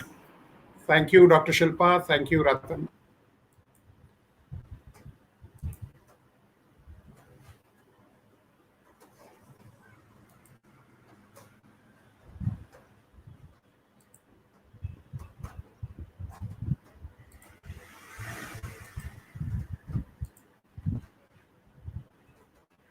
Okay, can you see the slides, please? Yes, sir. Please open your PPT, sir. Your screen has been shared. Yes, sir. Can you see the slides? Yes, sir. Yes, sir. Yes, sir. Okay. It's fine. Okay, thank you. Okay, Jai Hind, and a very good afternoon to everyone. It is a great pleasure. I want to thank General Bindal, Professor Chandan Ghosh, and the NIDM faculty, Professor Prasad, and the esteemed faculty of this prestigious institution, and above all, the brilliant students. And I also want to wish you once again a happy Engineers Day. Of course, it was yesterday, but yes, you all are going to play a very, very major role in designing the destiny of India, because the kind of infrastructural growth which India is registering, it is unparalleled in the world. And let me also remind you that the next century belongs to us, and you have to write the destiny. And I'm sure you will write it with concrete words. I will take you through this journey of disaster management flavor as far as risk, vulnerabilities, and hazards are concerned. I know it is a drab subject, but I would like to make it as interesting as possible, because I know once you are dealing with young people, it has to have the flavor of the day. I mean, we couldn't be talking of 1920s, 30s, or 50s. Certain nuances in the risk imperatives. You see, globally, natural disasters have killed more than 2.5 million people. Economic losses have been estimated over more than 15 times as higher as compared to 50s. Because if you see in 50s, the form and manifestation of disasters was agriculture centric. You would talk of conventional floods, you would talk of drought situations, you would talk of crop failure. If you compare the losses in 1994 to 2003, the losses were to the tune of $67 billion. And they exponentially went up between 2005 to 2017, that is 670 billion. Professor Prasad was right when he said the loss of life has reduced, but the loss of property has gone up exponentially. It has affected 855 million annually, and 97% of deaths are in developing countries. So if I say that Asia is the epicenter of disaster activities, I will not be wrong. India loses about almost 4,500 people every year, and economic losses are close to 2% of the GDP, which is more than the annual defense budget. So you can imagine the magnitude of losses, and that's why they say that disasters are developmental losses. The global population is approximately 9.3 billion, and India adds nearly 2 crore people every year. And the total population of Australia is 2.46 crore. So you can well imagine the challenges which India has. We add one Australia every year. So whatever growth you register, whatever development you show, whatever infrastructural things which are coming up, they become deficient, they go unnoticed, because we are not able to cope up with this growing population menace. By next 10 years, the earth is going to be warmer what it is now due to Himalayan glacier melting. And as per one study, you see, India holds, in fact, Asia holds about 44% of the total glaciers in the world. And as per one study, in 160 years, the total receding of the ice line in the glaciers was 63 meters. But whereas in last 80 years, it has been to the tune of 1.8 kilometers. So you can imagine at what rate the glaciers are melting. Urbanization is another factor, because when we were young like you, we always used to remember in writing essays in the college and schools that India is an agricultural economy, whose 80% population stays in villages. And if you see the figures, you will realize that in 1947, we had 16% of urbanization, and this year it has reached 40%. We can comfortably say that almost half of India is urbanized. 17 out of 20 fastest growing cities in the world between 2019 and 2035 will be Indian cities. And watch out these cities, boys and girls: Surat, Agra, Bengaluru, Hyderabad, Nagpur, Tripur, which is called the Manchester of India, Rajkot, Trichy, Chennai, and Vijayawada. Cities have been center of capital appropriations. As per David Harvey's report, the carrying capacity of the land potential is overstretched. You all must have seen Ginger. You see, the Ginger-like growth which is taking place in India is a cause of concern. I was part of a study where I was invited to Himachal. I'll be going, I think, next week again. When I was reading the blueprint of Shimla, it was meant for 80,000 people.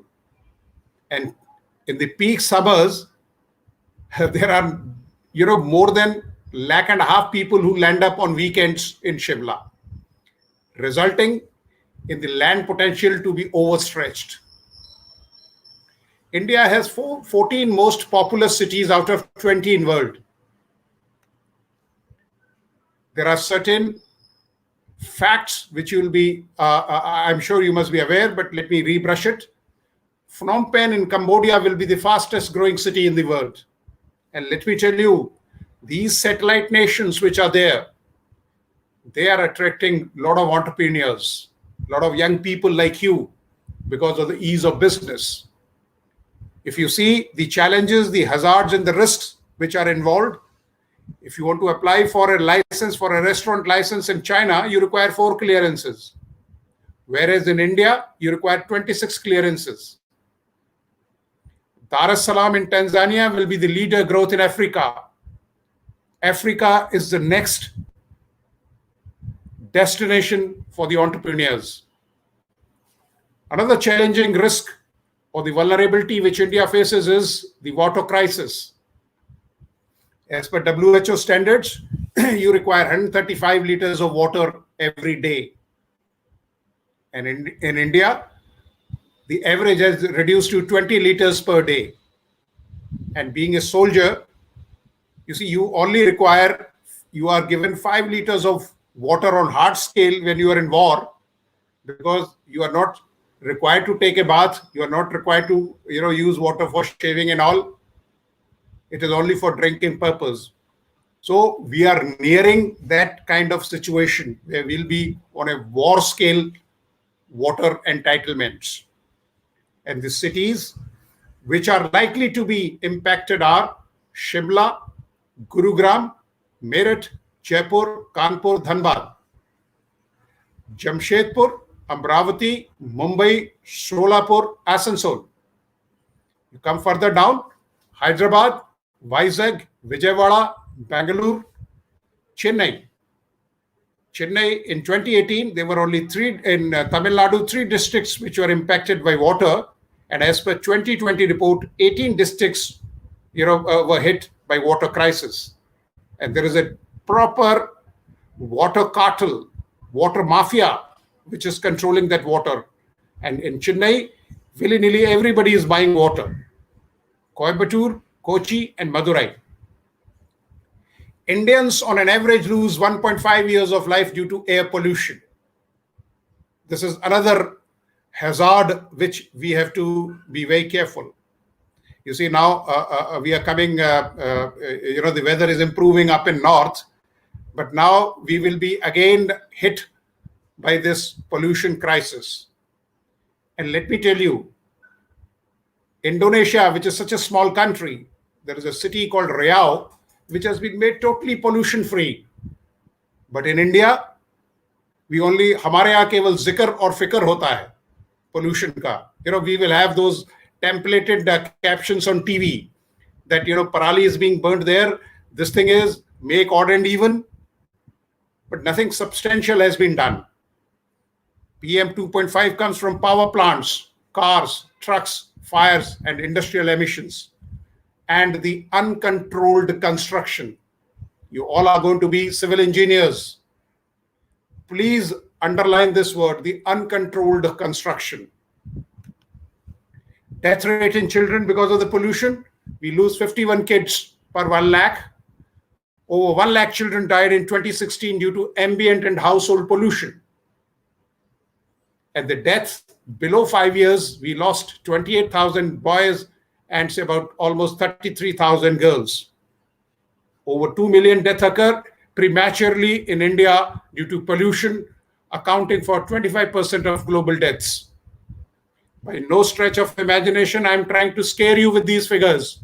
But yes, आप मुस्तकबिल हिंदुस्तान हैं, आप भारत के भाग्य विधाता हैं, you are the destiny designers of the nation.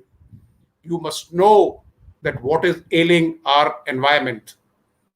Over 90% of world children, 1.8 billion, breathe toxic air. In 2016, globally, 6 lakh children died from acute lower respiratory ailments due to foul air. As per annual global talks on climate held in Madrid, 700 sites have been identified as low oxygen globally, and they were only 45 in 1960. The volume of anoxic water is where the areas which are completely devoid of oxygen have quadrupled. You must have seen that video which is floating around on South Africa. Oxygen source, the oceans contributes about 75% and the forests 25%. The oceans are being neglected. India has a coastal boundary of 7,500 kilometers, but we are not paying attention to clean the oceans, to clean the coastlines.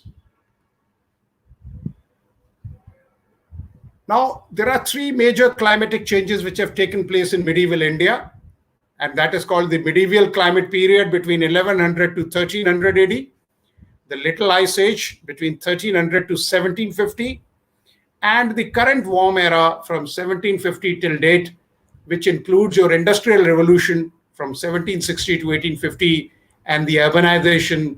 I have already given you the figures. Now, some of you will think, I'll not take much time here. You think that 2020 or 2021 is the worst year to live in. Yes, it was a challenging year. If 1929 was the year of Great Depression, 2020 was a year of great realization. But 536 AD in the history has been the worst year, where the blanket, the fog blanket in Europe, Asia, and West Asia, which might have been the result of Icelandic volcano eruptions, and it resulted in darkness for 18 months. Snow had fallen in China, causing massive starvation as well as the bread shortage for several years. The chilliest decade in 2300 years, and no recovery till 640 AD, said Michael McCormick, the medieval historian. Then we saw 1349, the year the Black Death hit Europe.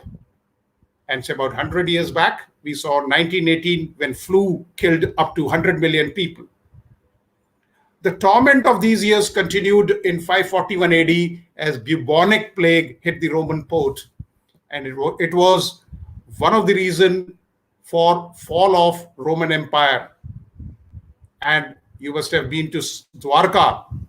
Tsunami was the word which was coined in 2004, at least in India.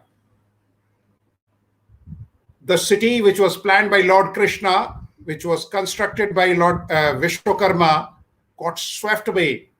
And I'm sure it must have been some kind of tsunami which took it away. So we can imagine that what is the nature's fury. Now I'll just touch upon why Indians live dangerously. You see, you give us something ordinary and we spike it with a lot of, adventure, which will make an astronaut balk. We invite risk just as we would invite wedding guests. We will say, okay, Raman should also come, his uncle should come, his auntie should come.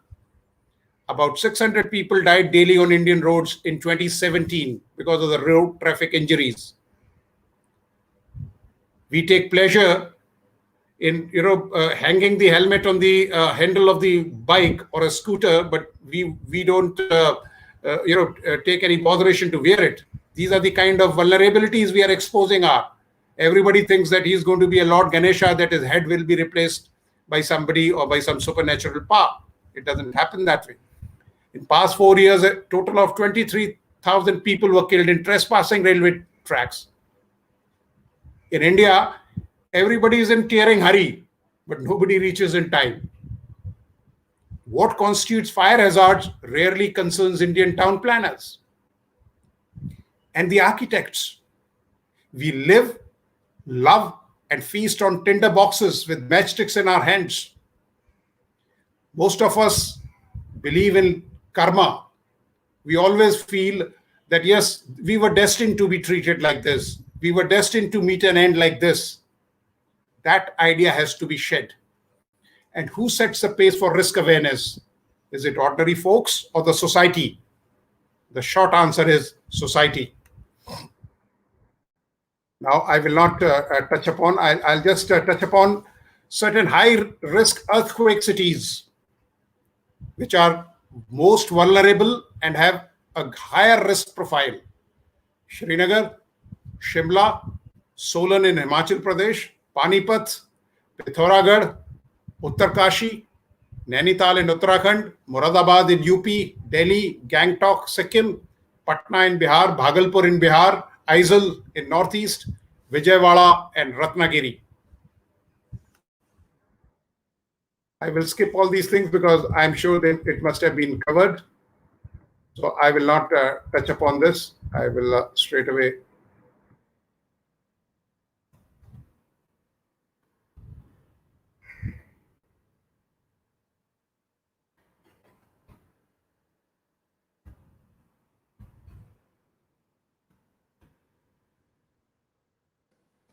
Now I will come down on hazard, risk, vulnerability, and the exposure. If you see the share portion or the cusp portion of this slide, you will find that hazards are dictated by locations, severity and impact, past occurrences, likelihood of recurring. And the community assets which get impacted are population, because the first responder is the community itself, building of and infrastructure, natural environment, and economy. Now, situational and hazard vulnerability capacities and risk analysis. The objective of such studies, because I just gave you an overview of what are the hazards, what are the risks, and what are the vulnerabilities India has. Now, if you want to carry out this analysis, the objective is list out the steps involved in making disaster management plan, because you all are going to be civil engineers. You will be part of this mechanism. Explain the process of undertaking a situational analysis of the area. Explain the process of conducting hazard, vulnerability, capacity, and risk analysis of that area. Illustrate the tools that can be used for carrying out hazard, vulnerability, and capacity and risk analysis. You must have heard, when we had a Q&A in the previous session,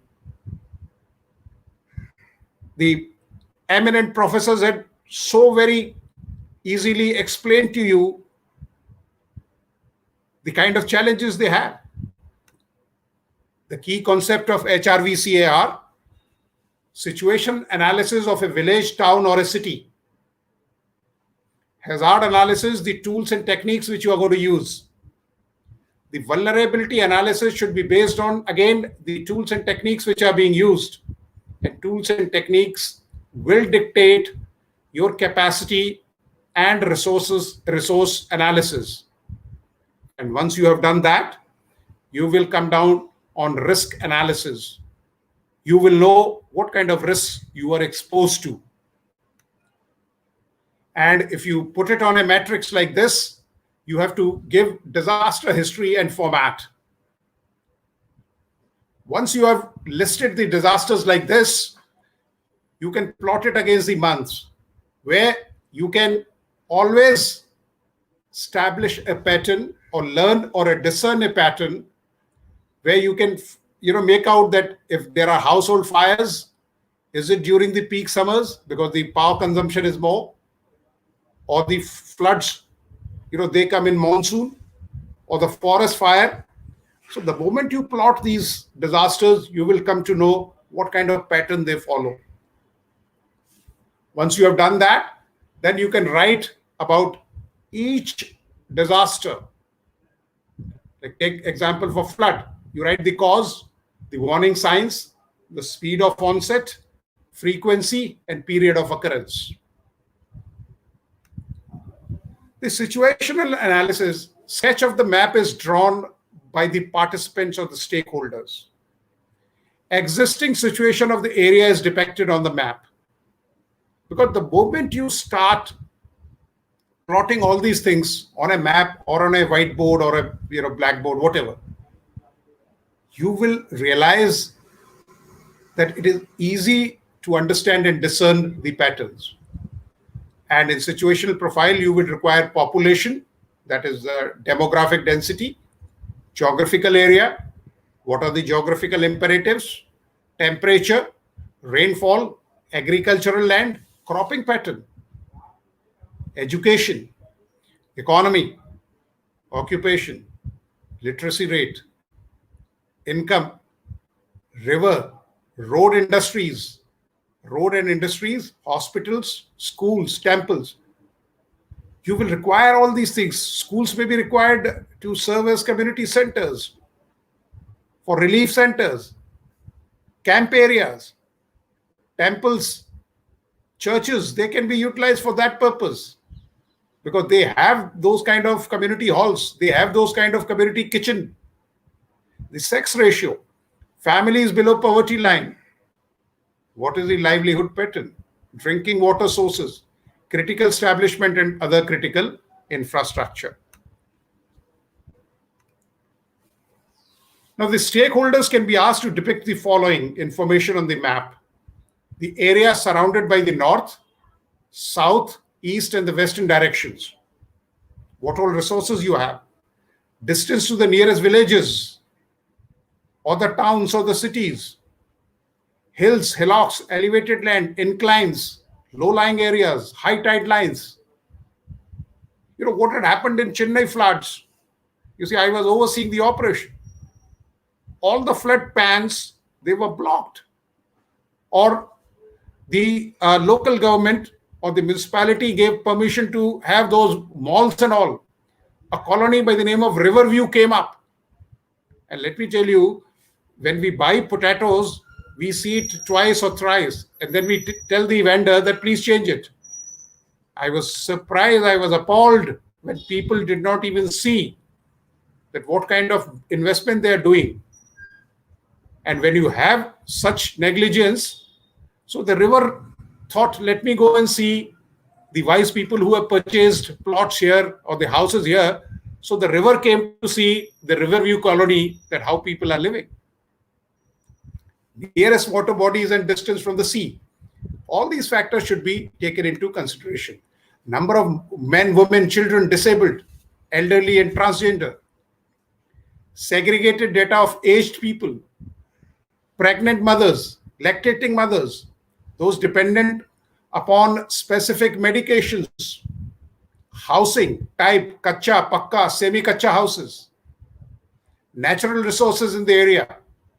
For example, lands, fields, forests, trees, tanks, ponds, different livelihood practiced in area. For example, agriculture, fishing, seed collection, weaving, wage labor, list of assets of the community, boats, fishing crafts, nets, irrigation. You see, I had gone to one state, and when we were carrying out the mock exercise, I asked the subdivisional magistrate there, I said, how have you distributed these boats which came from center? And he gave a mathematical distribution, and the areas in Andhra Pradesh which were totally dry were also given boats. So I told them, there has been no past history. There are droughts in that area. Why have you given it? And he had no answer. I said, please pull them back and give it to the areas which are prone to floods. Existing safe and risk-prone infrastructure in the area and their location. Now, the greatest hazard in life is to risk nothing. Now, when you carry out the hazard analysis, it refers to prioritizing disasters based on frequency and analysis of estimated losses, to review and analyze the occurrence of past disasters and hazards, to analyze on elderly population, teachers, women and children, focusing on disasters and hazards faced by the community for the past 1 year or past 15 years. Because we have a very myopic memory. Institutional memory is also very, very weak. To discuss kind and nature of disasters and hazards faced, experience in the last hazards faced. Because you see, what happens is, during crisis, people remember two people, the God and the soldier. Once the crisis is over, the God and soldier both are forgotten. What I want to tell you is that we must remember that what we have gone through, how we can take actions. We talk of lessons learned. I always insist we must always talk about lessons applied. Traditional method of coping with community disasters, gap in management and hazard lessons learned. Vulnerability is simply about knowing where problems are going to occur, who or what is at risk in those areas, and how well they or it can cope up with the problems. Gandhiji, when he visited Paris in 1905, had categorically said that the West, the way it is moving, is going to crumble once in its own comfort zones. Now we come to the vulnerability analysis. The process of vulnerability analysis aims to highlight the weakness in the existing scenario of the area in terms of human beings as well as infrastructure. You can ask questions: who's vulnerable and what is vulnerable? To identify more vulnerable population, identify the location of women, children, old age people, children with physical challenges, mental challenges, those dependent on life support system, availability of medicine, poor people living with, closer to sea in kacha houses, the livestock and cattle also. Because when crisis hits, people don't leave them because it is a matter of livelihood for them.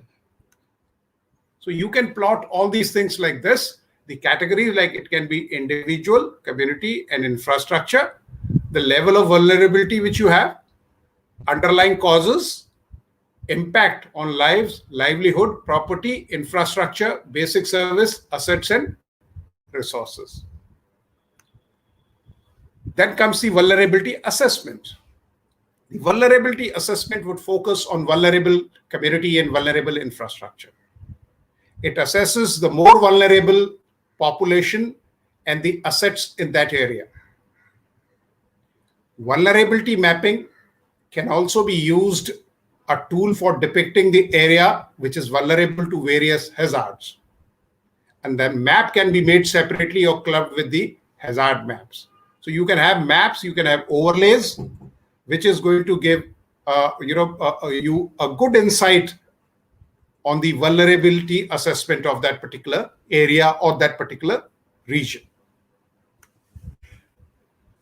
Again, you can template the information which you have gathered about household and individuals, existing capacities to cope with hazards before, during, and after. What are the gaps which are there? What are the voids? Required capacities to cope with hazards, and the risk ranking, whether it is high, medium, or low. So you can tick that column. Again, the community and the facilities and infrastructure. You see, I had gone to Uttarakhand, and I'm telling you, one of the best district disaster management plan I had seen there. They have listed even the cell phone numbers of the JCB drivers, of the truck drivers. And we tested it. We called those numbers. People did respond. So this is how a realistic plan should be made. Now, resource mapping, that is again very, very important. The stakeholders or the participants can be asked to locate and depict the various kinds of resources on the map of that area. You see, during this pandemic also, in UP, there were certain hospitals, they refused that they will not give premises because they were private hospitals. So the government of Uttar Pradesh had said that your licenses are going to be cancelled because the Disaster Management Act was promulgated on 24th March 2020, and it is still in vogue. So any premises, any resources, they are at the disposal of the state. You cannot say that this marriage home belongs to me, I will not give it. The resource can include roads, pakka, households, health units. Religious places are very, very important because they have a lot of space. They have those community kitchens. They have community halls. water points, schools, clubs, and other such resources highlighted in the following resource matrix. And we should also tap, like, you see, I have a great respect for the Sikh community, which, contributed oxygen lungers during this pandemic, because they had carried out that kind of vulnerability analysis. And they are not even 3% of our population, but total 67% of the community help comes from this community. They run 59,000 langars in Gurudwaras. So you can imagine, even during Kerala floods, people, drove from North India to Kerala, and they established community kitchens. So religious places also can be tapped, and these resources should be mapped. Now, once you have done these, listed these community resources, and they can be like this, specific, medical and all, then you have general resources, which can include a police station, fire stations, petrol pumps, a power substation, overhead water tanks.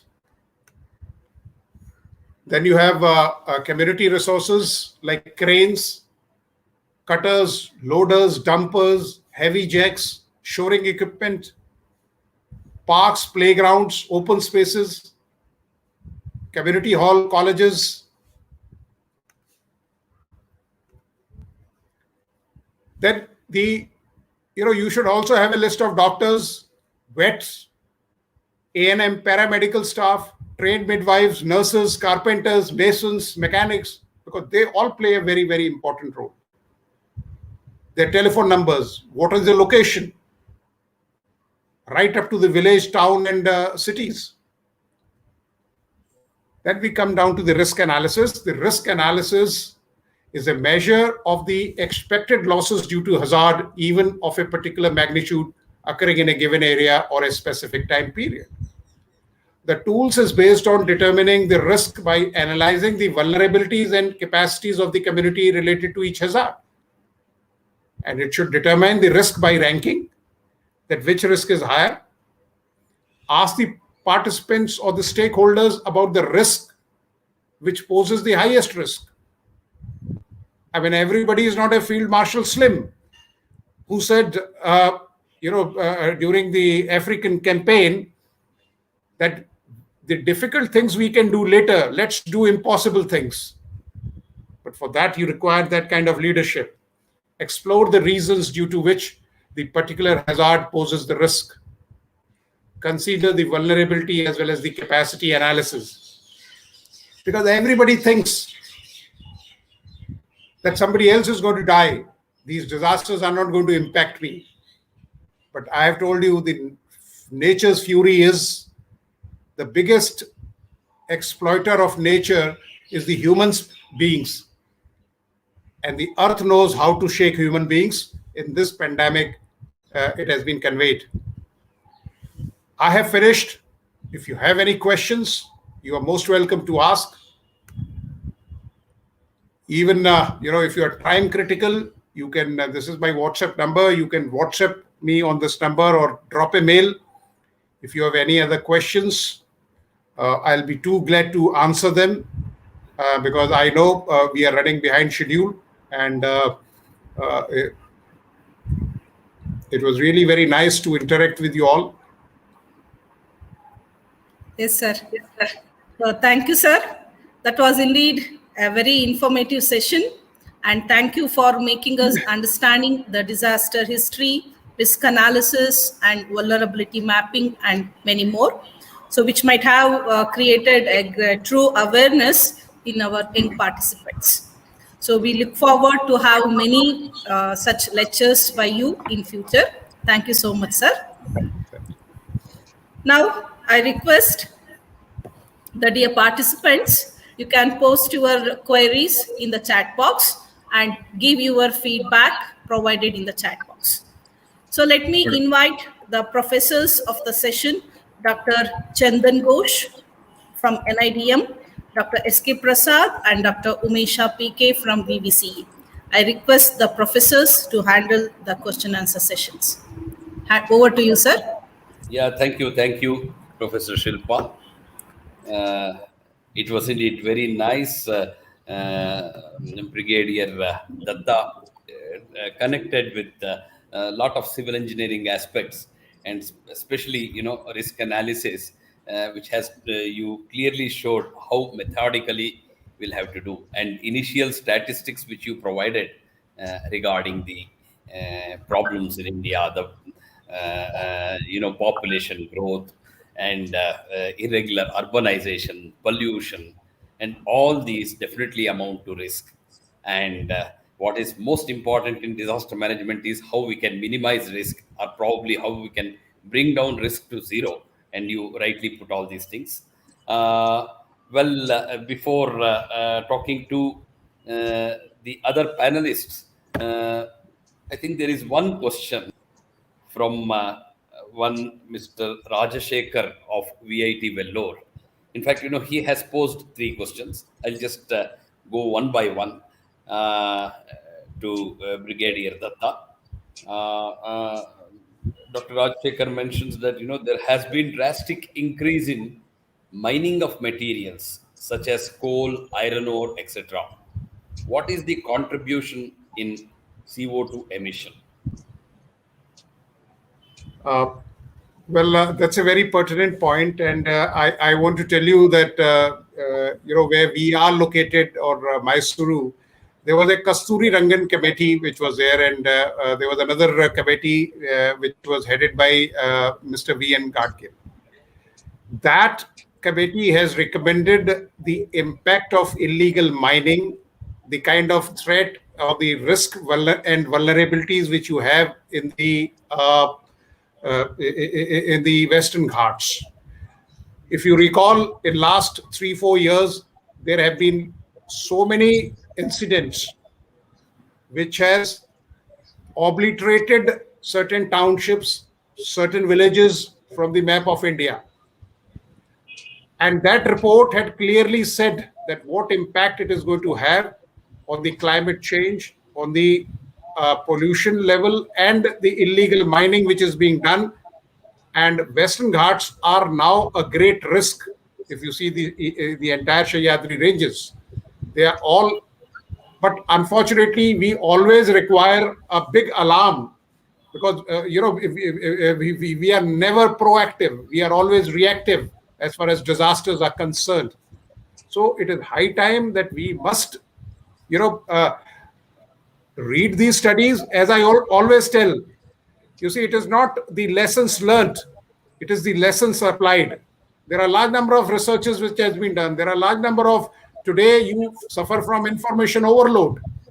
There are, like if you go on Google, you can, keep learning and reading about a subject till cows come home. But if you cannot apply them, if you cannot imbibe them in your working ethos, it is of no use. And yes, you have a very valid point, Rajashekharan. Thank you for raising this point. Thank you very much, sir. In continuation, Dr. Rajashekhar asks, any statistics, what relevant measures, policies are taken by Government of India or states on this issue only? So, well, you reasonably answered that. If you have the detail, fine, sir.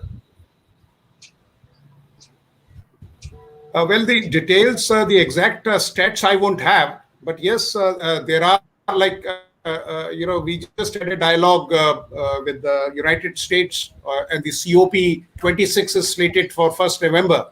And all these things, India itself is going in for 4.56 megawatts of solar or non-conventional energy. So in COP26, India is going to, and India has improved its footprint. And so India's contribution has been great as far as pollution and, such measures which have been taken.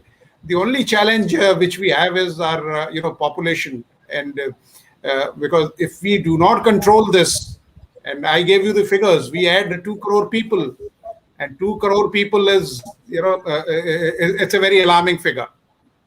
Correct. Right, sir. Yeah. Again, the other question can be answered by everyone here also. Any studies related to seismic or geohazard disasters effect due to mining? So, if you can probably mention, it's fine. Otherwise, I'm sure Professor Chandan Ghosh will have the answer to it, because geohazard is one of his pet areas, and also Professor Umesha can also take over. There is also one more question from Mr. Rajesh Agarwal. What is your idea of joining of all major rivers of country to minimize floods with its merits and demerits? So Oh, he's asking for your opinion of joining all the rivers to mitigate against flood. okay. Yeah, that's it. Yeah. Yes. Yeah. So this is what is the question from Rajesh Agarwal, which I will first pose to Dr. Brigadier Datta. Yeah. Okay, that's a very valid question which he has raised, Rajesh. Thank you for flagging it. You see, we see that the monsoon is spread out over a large number of months, and it varies from region to region, and you will realize that there are certain areas. If you see the India's risk profile or risk slice, 16% of country is exposed to droughts and 12% to the floods. Wherever and there are river basins which are there, which yearly gets inundated or they are flood. During peacetime, we have, like the way we have increased our road connectivity, our surface connectivity. Similarly, we can link, though it is going to be a costly project, but if you compare the cost benefit analysis, the kind of losses, like I showed you, 670 billions of losses, which is huge. 2% of the GDP which we are losing every year. So it is a very viable thing to connect these rivers, to have a downstream kind of thing. If you see Rajasthan, sir, when we were young officers, we used to go to Rajasthan for the exercises, and people used to literally bag even for 1 liter of water. Today, with the Indira Gandhi Canal IGC there, Rajasthan is totally changed. You have floods in Rajasthan. You have urban floods in Rajasthan. It is green. So if we can take water to Rajasthan, Rajesh has got a very good point. We must connect, like Mahanadi and various other Budi Gandak and such like rivers. Another aspect which is required is that you require people like Dasharath Manji.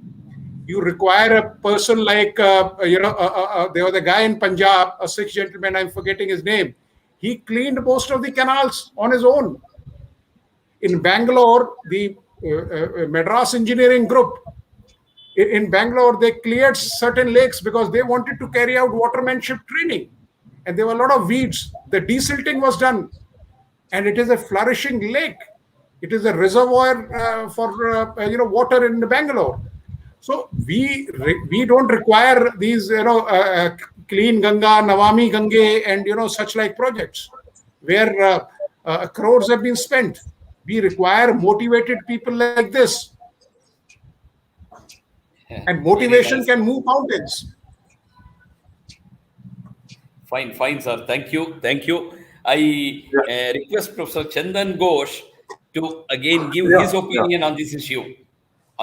Of First of all, really salute to Brigadier Vinod Datta that from his vast experience and also his attachment to the soil of there's so many work that he has been keeping in, not only in mind but his action through his presentation, especially. Rather, if I say that I am appreciating him, that will be a little word, just to let her in. But here we are sitting with the young minds who are watching us, but from the very, very very important aspects of losses that he has mentioned several times and through the slides, that we are incurring loss and also the pollution that causing us and the kind of population that increasing, highlighting with some figures that which must trigger us that to take our steps forward. And not only that, in the last number of slides that he has given, how to make the resource mapping. So and such a rather he has tried to show that like in these are the days of AI, robotics, drone, digital dunya. So in fact, Brigadier Datta has shown that how to digitalize the various facets of risk, vulnerability, resource mapping, so that with the matrix which our students are familiar with, we can put them in a paper, in a matrix, correlate them, use them, and learn from them. So that is a really great part of sir your presentation, that which is an eye opener for all that who have joined in this or attending. So then what is happening that the questions that from Rajesh, that all the three questions, they have so much of depth inside that it may go on. It is an open-ended question and open-ended answer, to which Brigadier Datta has given some very bold way that how to look at that, and giving example that what is being done in some other states, like even taking example of that how in Punjab Canal has revolutionized the way of irrigation and greenery in Rajasthan. So coming to that, his first questions on mining is boon or it is there. See, I'm sitting here, I put a light here, my AC is on. We cannot just live a life without these things. Came by car, driving 2 hours. So every one of us, wherever we are living, we have to use somehow some kind of energy. So government has taken, along with International Solar Alliance, or even there are certain cases that our biothermal, the geothermal things, which in fact we in civil engineering we have not looked into, but geothermal mapping was done in 1980s by Geological Survey of India, the potential of geothermal. Only recently, ONGC is given a contract to have in the Puga Valley in Leh to have some geothermal energy. There are few countries in the world, their entire energy supply is from geothermal, which you can see through the Google and various other research paper. We have started, but 1988 survey was done. So it is already 32, 33 years. So our researchers, I should not say it is policymaker, but we are involved in academics. So when such resources are there, when ONGC as a public sector, they are given this project, then we have to contact with the ONGC and take our own wisdom, the academic and research wisdom, along with them, work together as a mission mode project. If I take only one example in the energy, which we are getting. So there are many such missions are there, where somehow if we say that our academic institutions are alienated, it is not. Now most of the information which he wanted, that statistics about mine, how much carbon dioxide is being released, these are all, you just give in the Google, it is going to give us. And also in the government website and foreign websites, you'll get a lot of statistics, which in Brigadier Datta has also shown some of them. Regarding that mine slope stability or mine dumping that we are doing, now you know that lots of stabilities are being done not by the conventional way we in geotechnical engineering we do, making retaining wall or reinforced earth retaining wall. I can show you several examples where mine slope stability or steel slag where huge 100 meter, 200 meter dump slopes are there, which are being stabilized just by vetiver grass.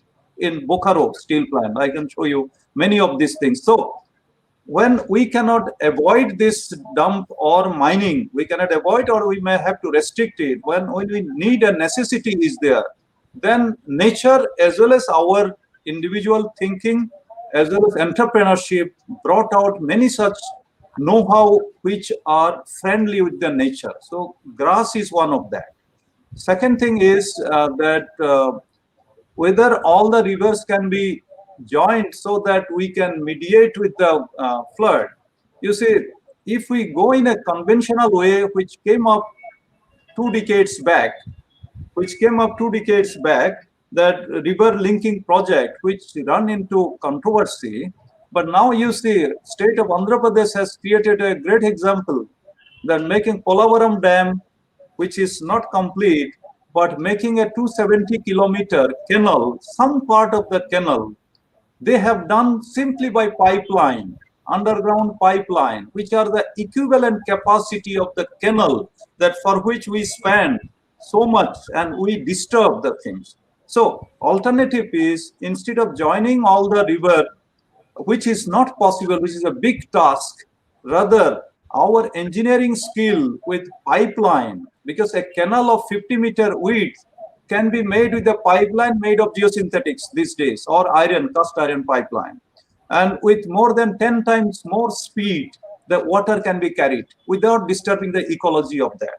So there are alternatives have come. There is one company in Hyderabad who have done the work less than 10 months of time and got the price because it was a 1-year contract, but they did it in 10 months. So they have got several crores as a incentive because they did it faster than conventional way. As far as this, so there are many such things in India going on. Only we have to come out again from our conventional way of thinking, then to the many of the applied way that that country is progressing, whole world is progressing. These days, when solar panels and other things which we cannot produce in our country, we are buying it and making it viable. And recently there was an auction that 1 rupee 99 paisa was the tender value, or is the auction value came up, solar, which is the cheapest in the world. So so that way, many such things are taken up. Only we have to keep abreast with that, and side by side, linking it to our academics and research that which we are doing. Thank you. Thank you. And about geohazards and other thing, we can have another session on that. That with VVCE. Yeah, Dr. Umesh, would you like to say, give your just views one word, sir. on these two aspects? Yeah, one is connecting the rivers, and the other Yes, one sir, is yes, sir. the mining, controlling Okay. the geohazards. First of all, I would like to thank Brigadier Dr. Vinod Datta has given nicely regarding the risk analysis, hazard analysis, vulnerable analysis, and also he has given the eye-opener for the lot of research work for the researchers. And these two issues, I think it will be very useful for next research. I think whatever linking with different rivers or mining and all, I think it will lead to a lot of research work. I think we have to. I think we have given a nice idea.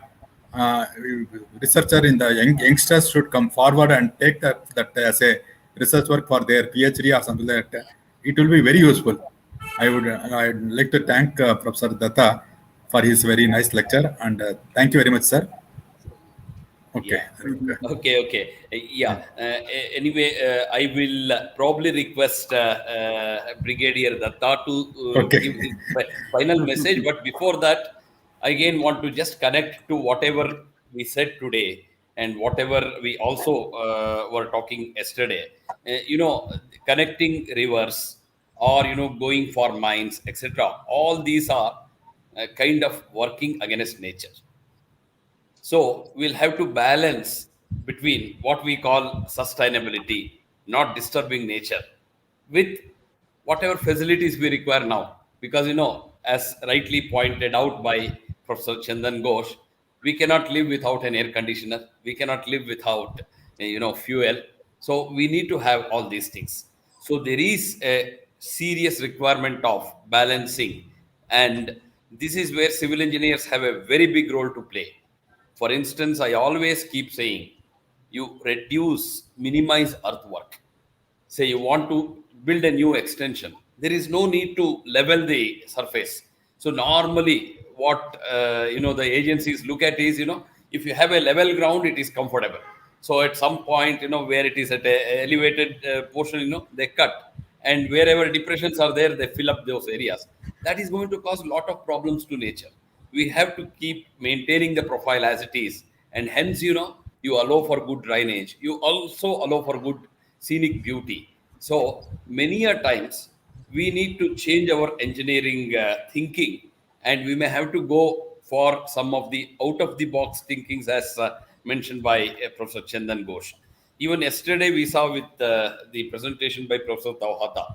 So he mentioned, you have floods, therefore you go for levees, and levees have certain height, and later on you decide available design height is much lower than what you expect, therefore you have to increase the height of the levees. Many a times increasing height of the levees is bothering. So he said, why you should go for that? You make excavation in the bed of river itself, and hence bring down the river bed also. Therefore, the flooding is very much under control. I don't say that it is a very feasible solution. I only say that you can think about out of the box thinking, and we civil engineers, if we can do that, probably we can come out with greater success. And connecting rivers, yeah, you can always have many other alternatives also, and there is no need that we should connect each and every river. So we can always have some of the alternatives. And as was rightly pointed out by the two speakers today, there have been many issues, social issues, which can be handled by civil engineers successfully. And now, I probably would request Brigadier Datta to give your last message, sir. By that, we can wind up, because you have wonderfully taken the topic today, and really, if we all can think in that direction, probably disaster management, and again, it has to spread from grassroots level. So from the country to state to district to institutions like ours, and if we all work in that manner, probably we can create a lot of data which will be useful, and probably we can do many innovative things. So I request Brigadier Datta to give your message. Yes. Probably with Yes. that, we should be in a position to wind up also. Thank you, Professor Prasad. Thank you, Professor Chandan Ghosh and Dr. Umesh.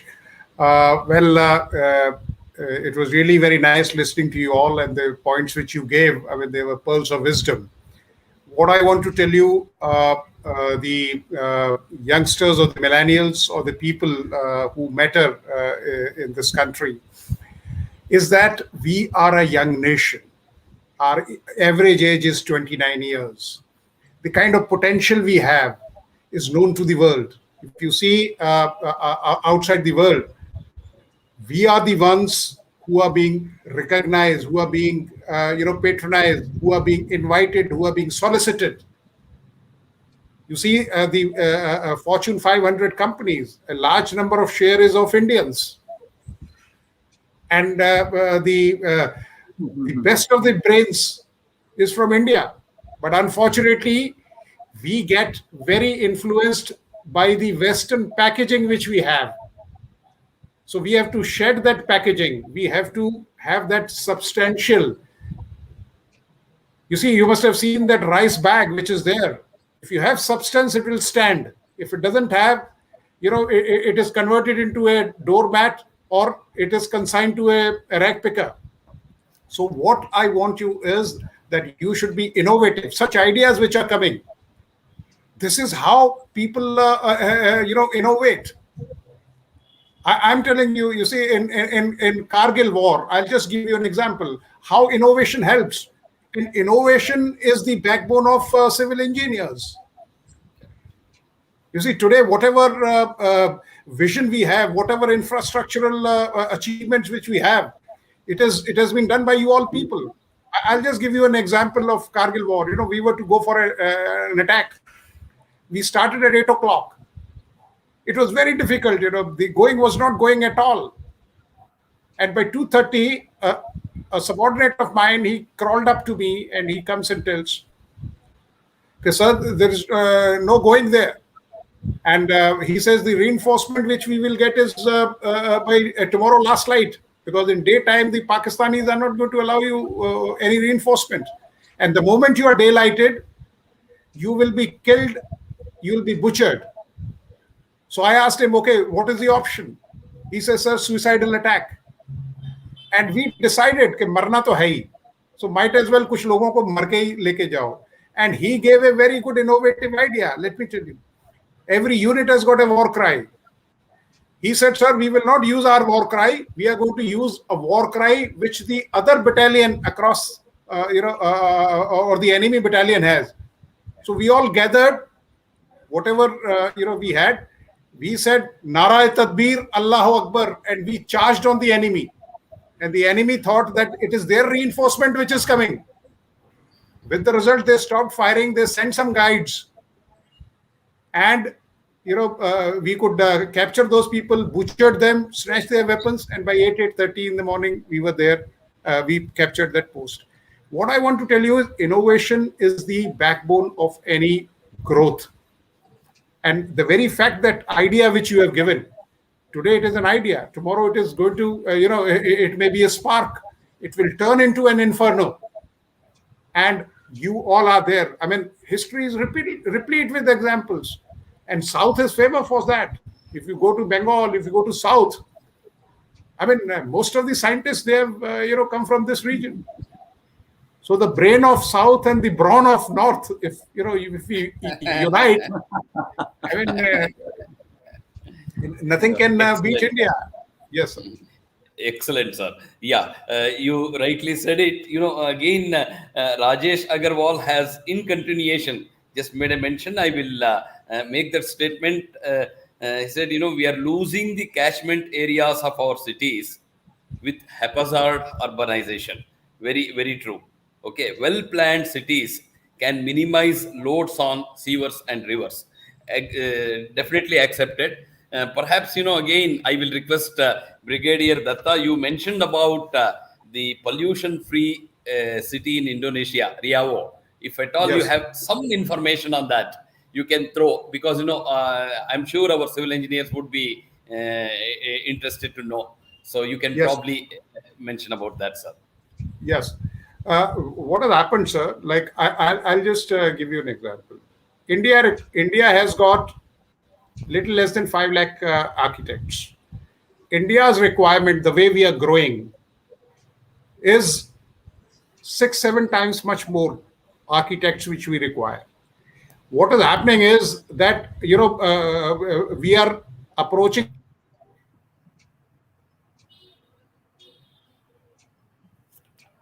people. We are not reaching the redesign these buildings.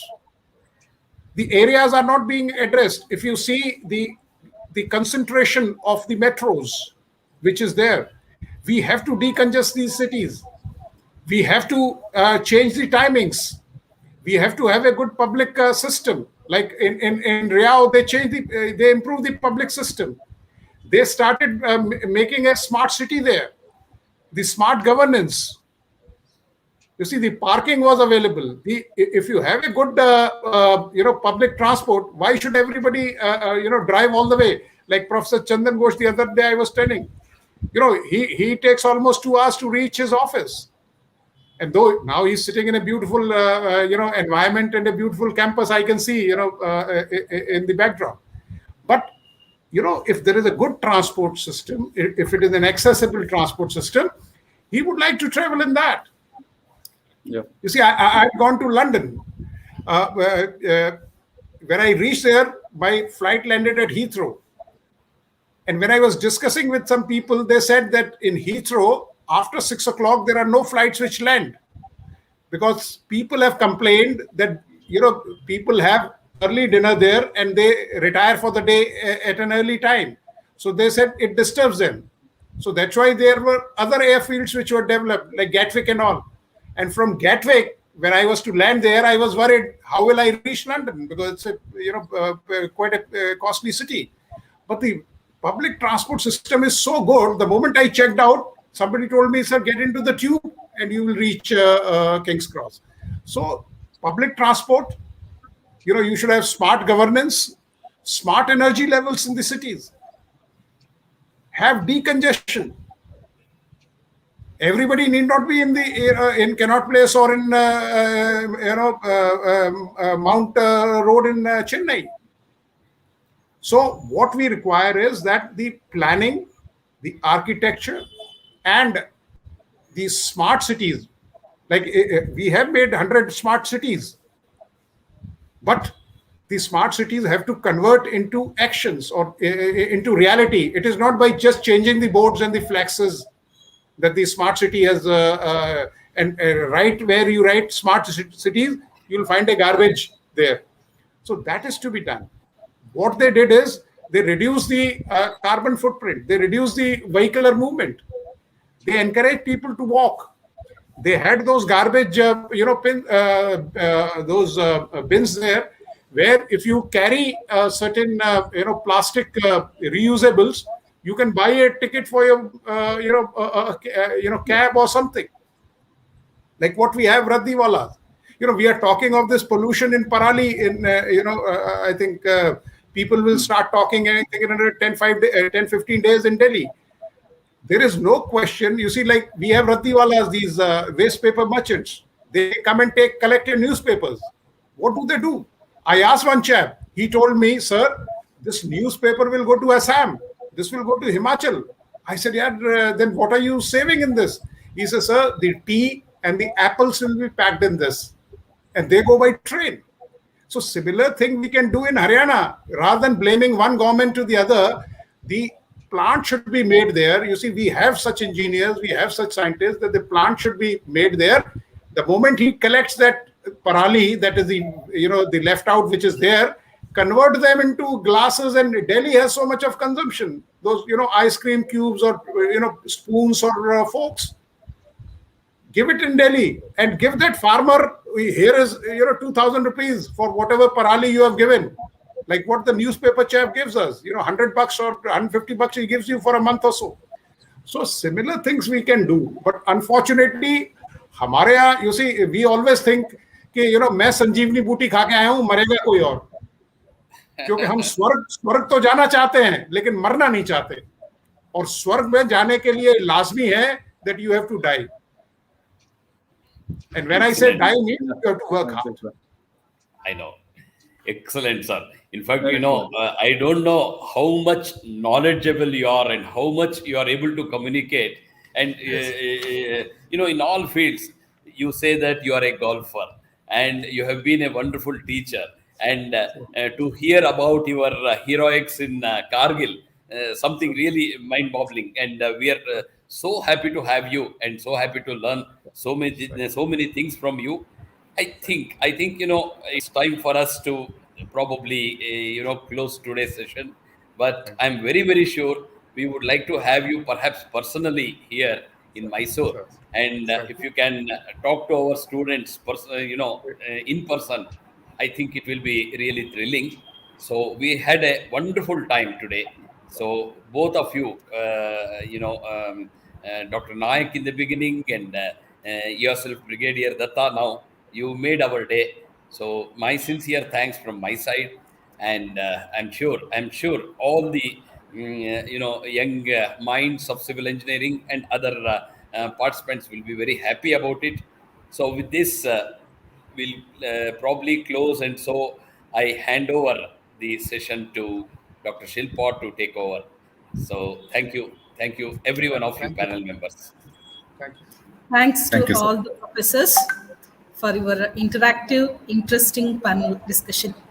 So now I request our faculty, Professor Raghavendra S. Sanganaikar, Assistant Professor, Department of Civil Engineering, VVCE, to propose the vote of thanks. Over to you, sir. Thank you, Dr. Shilpa, madam. Good afternoon, everyone, and good afternoon, Brigadier Dr. Vinod Datta, sir. I'm sure it must have been a great honor for you and the entire family to serve our country, and we are very much proud about that, sir. Thank you very much for that. And as we have come to the end of the fifth lecture on online training program on fundamentals of disaster management, it is my privilege to propose vote of thanks.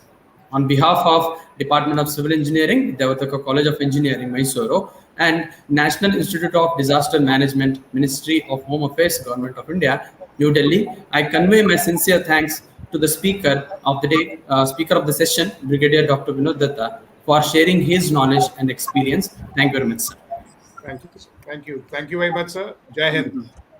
I wish to convey my sincere thanks to Major General Manoj Kumar Bindal, Executive Director, NIDM. And I would also like to thank Lieutenant Colonel Dinesh Chandra Vasista, Joint Director, NIDM. I wish to convey my sincere thanks to Dr. Chandan Ghosh, Professor, NIDM. I wish to convey my sincere thanks to Balaji A and Dharmender Yadav of NIDM.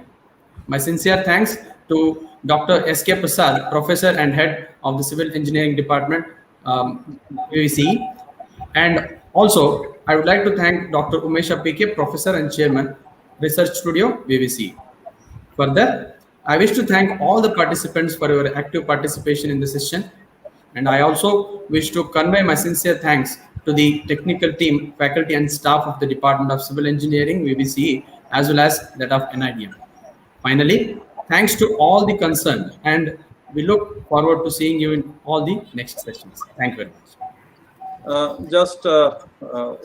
Okay, Yeah. it is formally over, but on behalf of NIDM, I wish to convey sincere thanks for organizing this conversation plus this seminar in a very nicely. And so Professor Prasad and Dr. Umesha and also your team that who have been working day and night and systematically the way army style that works.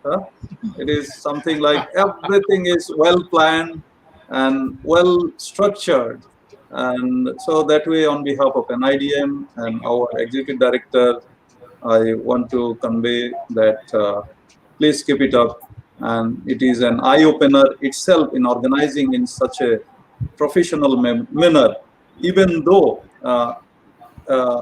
time has been exceeding, but the kind of knowledge and the kind of sharing, the kind of enthusiasm is not limited by the time that which is going on.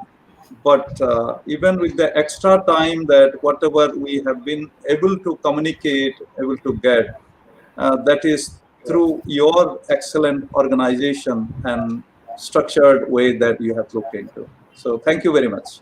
Thank you, sir. Thank you very much. Thank you so much, sir, for your appreciation. So it motivated us to take more such events in future. Thank you so much. So now we have come to the end of this session 2 of day 2. Dear participants, friends, please break for today. We will join for the next sessions tomorrow at 9 a.m. by Dr. S.K. Prasad, HOD, Department of Civil Engineering, VVCE, on earthquake disaster risk management. So which will be followed by session 2 on living with urban floods and affordable mitigation measures by Dr. Chandan Ghosh, Professor, NIDM, New Delhi. And the last but most special session by one of the best teachers of the country, Dr. CVR Murthy, on Introduction to Earthquake Disaster Management. Dear participants, kindly subscribe us and join us for tomorrow's session. Please make a note that tomorrow you will be having the 2 links for the session. Session 1 will be having a speaker link and the session 2 and 3 with a separate link. So kindly check them in the chat box. Yes, sir. Same thing. I just wanted to again mention this. We had given only 1 link for tomorrow, but due to technical reason, we have to give 2 links. Therefore, for the session 1, that is And the first session starting from 9 o'clock, you will have one link, 9 to 10:15. And from 10:15 onwards, you will have another link which will be given in the chat box. Please do, take that new link, because, that's right now not available, but we'll also put it in our banner in the NIDM portal immediately now. So please do take that. And I'm sure you'll enjoy tomorrow's session also, just like today's session. Thank you. Thank you, sir. So with the hope to see you all tomorrow, I'm Dr. Shilpa BS signing off from today's session. Thank you all. Stay safe. Thank you. Okay. Thank you. Thank you, every one of you. Thank you. Okay. Thank you all.